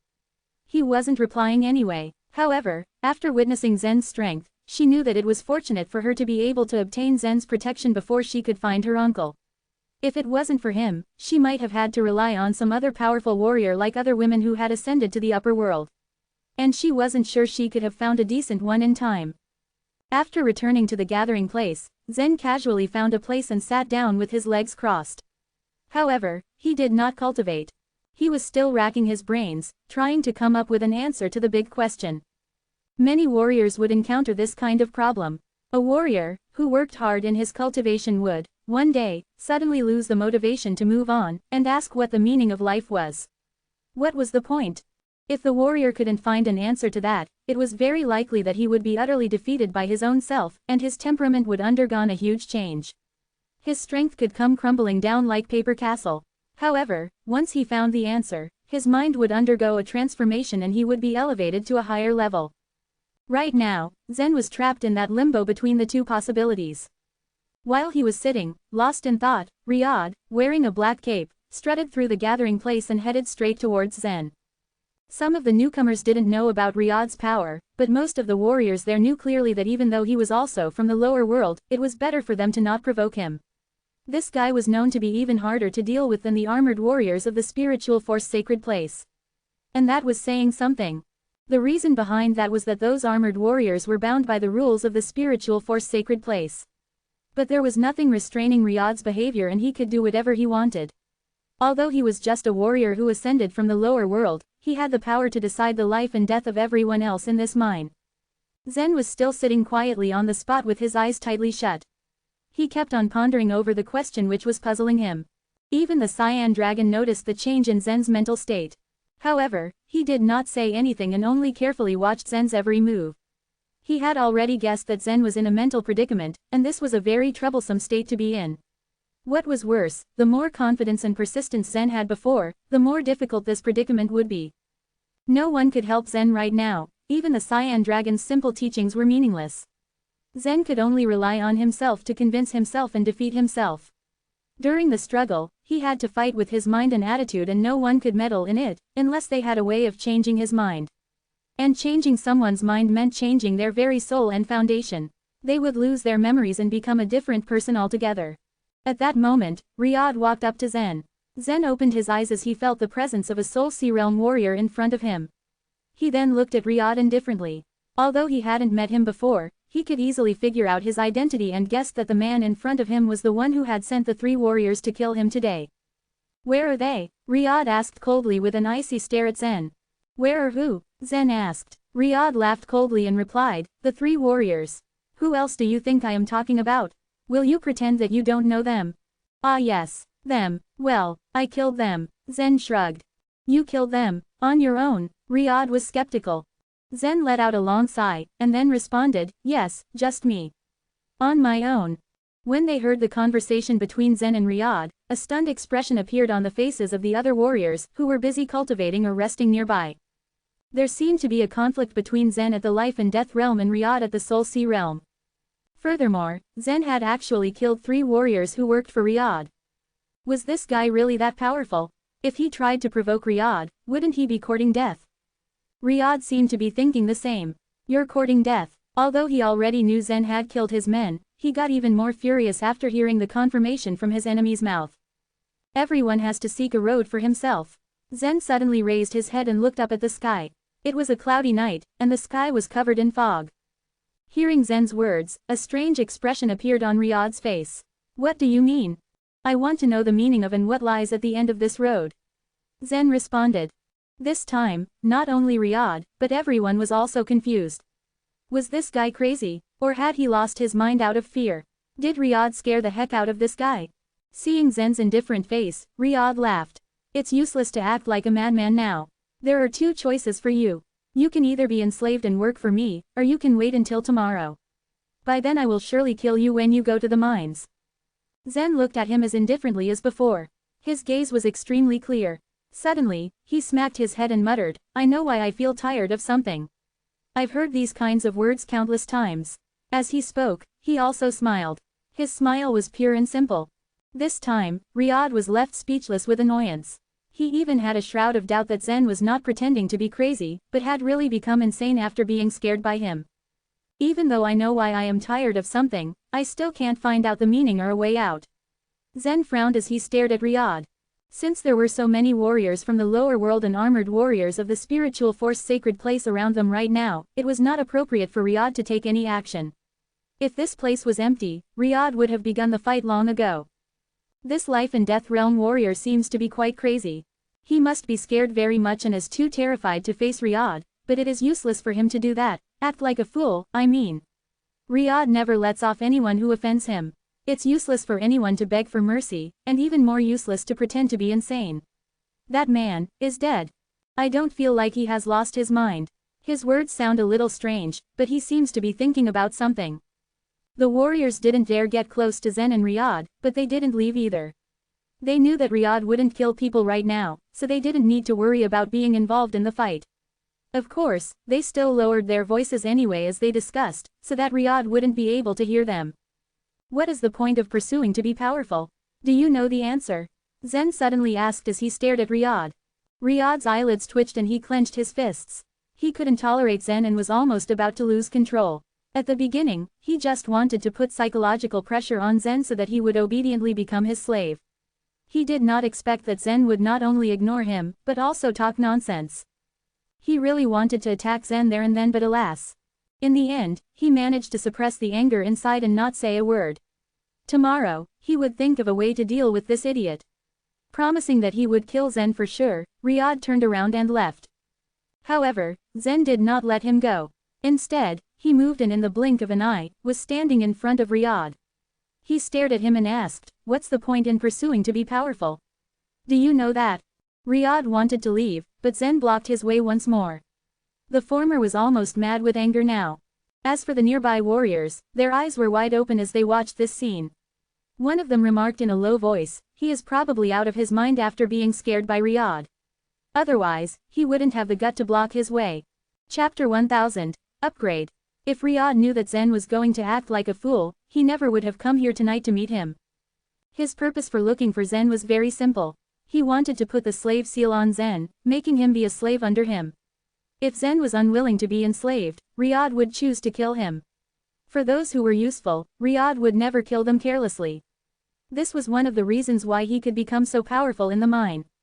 However, to everyone's surprise, Zen was choosing to ignore this dangerous situation, and was even talking to Riyadh like an idiot. If Riyadh didn't have any scruple about the public right now and made up his mind to kill Zen, Zen was sure to be dead by now, in everyone else's eyes at least. I warn you one last time. Get out of the way, Riyadh snarled as he stared at Zen with a cold gaze. It was indeed an extremely shameful thing for him to be fooled by a life and death realm warrior in front of so many people. Zen didn't show the slightest signs of fear as he stared back at the man and asked, tell me. What is the purpose of becoming powerful? A trace of killing intent flashed across Riyad's eyes and he stretched out his hand to grab onto Zen's shoulder. Since Zen did not back away in the face of the attack, Riyad decided to punish him, forget the rules and the witnesses. His hawk-like hand directly grabbed Zen's shoulder. The life vitality within his body began to circulate. He seemed to have launched an effortless attack, but in fact, he was using almost 80% of his strength. Of course, no one else knew what was happening inside him. To them, it was most likely that Riyad had already used every ounce of his hidden strength. Zen's bones were probably going to be shattered within about 3 seconds. However, they were astonished to see that Zen was standing motionless and he repeated his words. At that moment, Riyad got mad and unleashed his power. Zen's shoulder gently swayed and emitted a counter-attacking power which was so strong that his enemy couldn't even stand upright. Under the attack of Zen's power, Riyad, shocked by the terrible strength of his opponent, found his entire body starting to retreat rapidly. His feet plowed 2 grooves into the ground, and after he had been forced back hundreds of feet, his entire body flipped over and his fist smashed itself of its own accord into the ground behind him before he finally came to a stop. Riyad had actually released a terrible power by launching this punch. If he hadn't done that, his bones wouldn't have been able to withstand the immense and shattering pressure and would break apart into pieces inch by inch.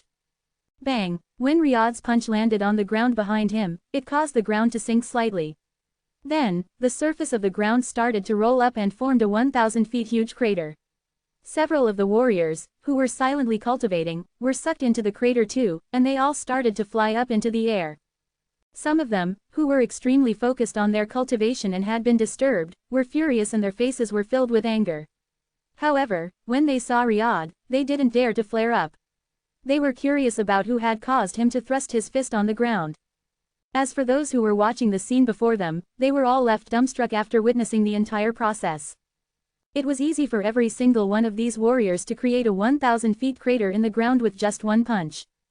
The problem was that they had clearly seen that Zen had not punched anything just now.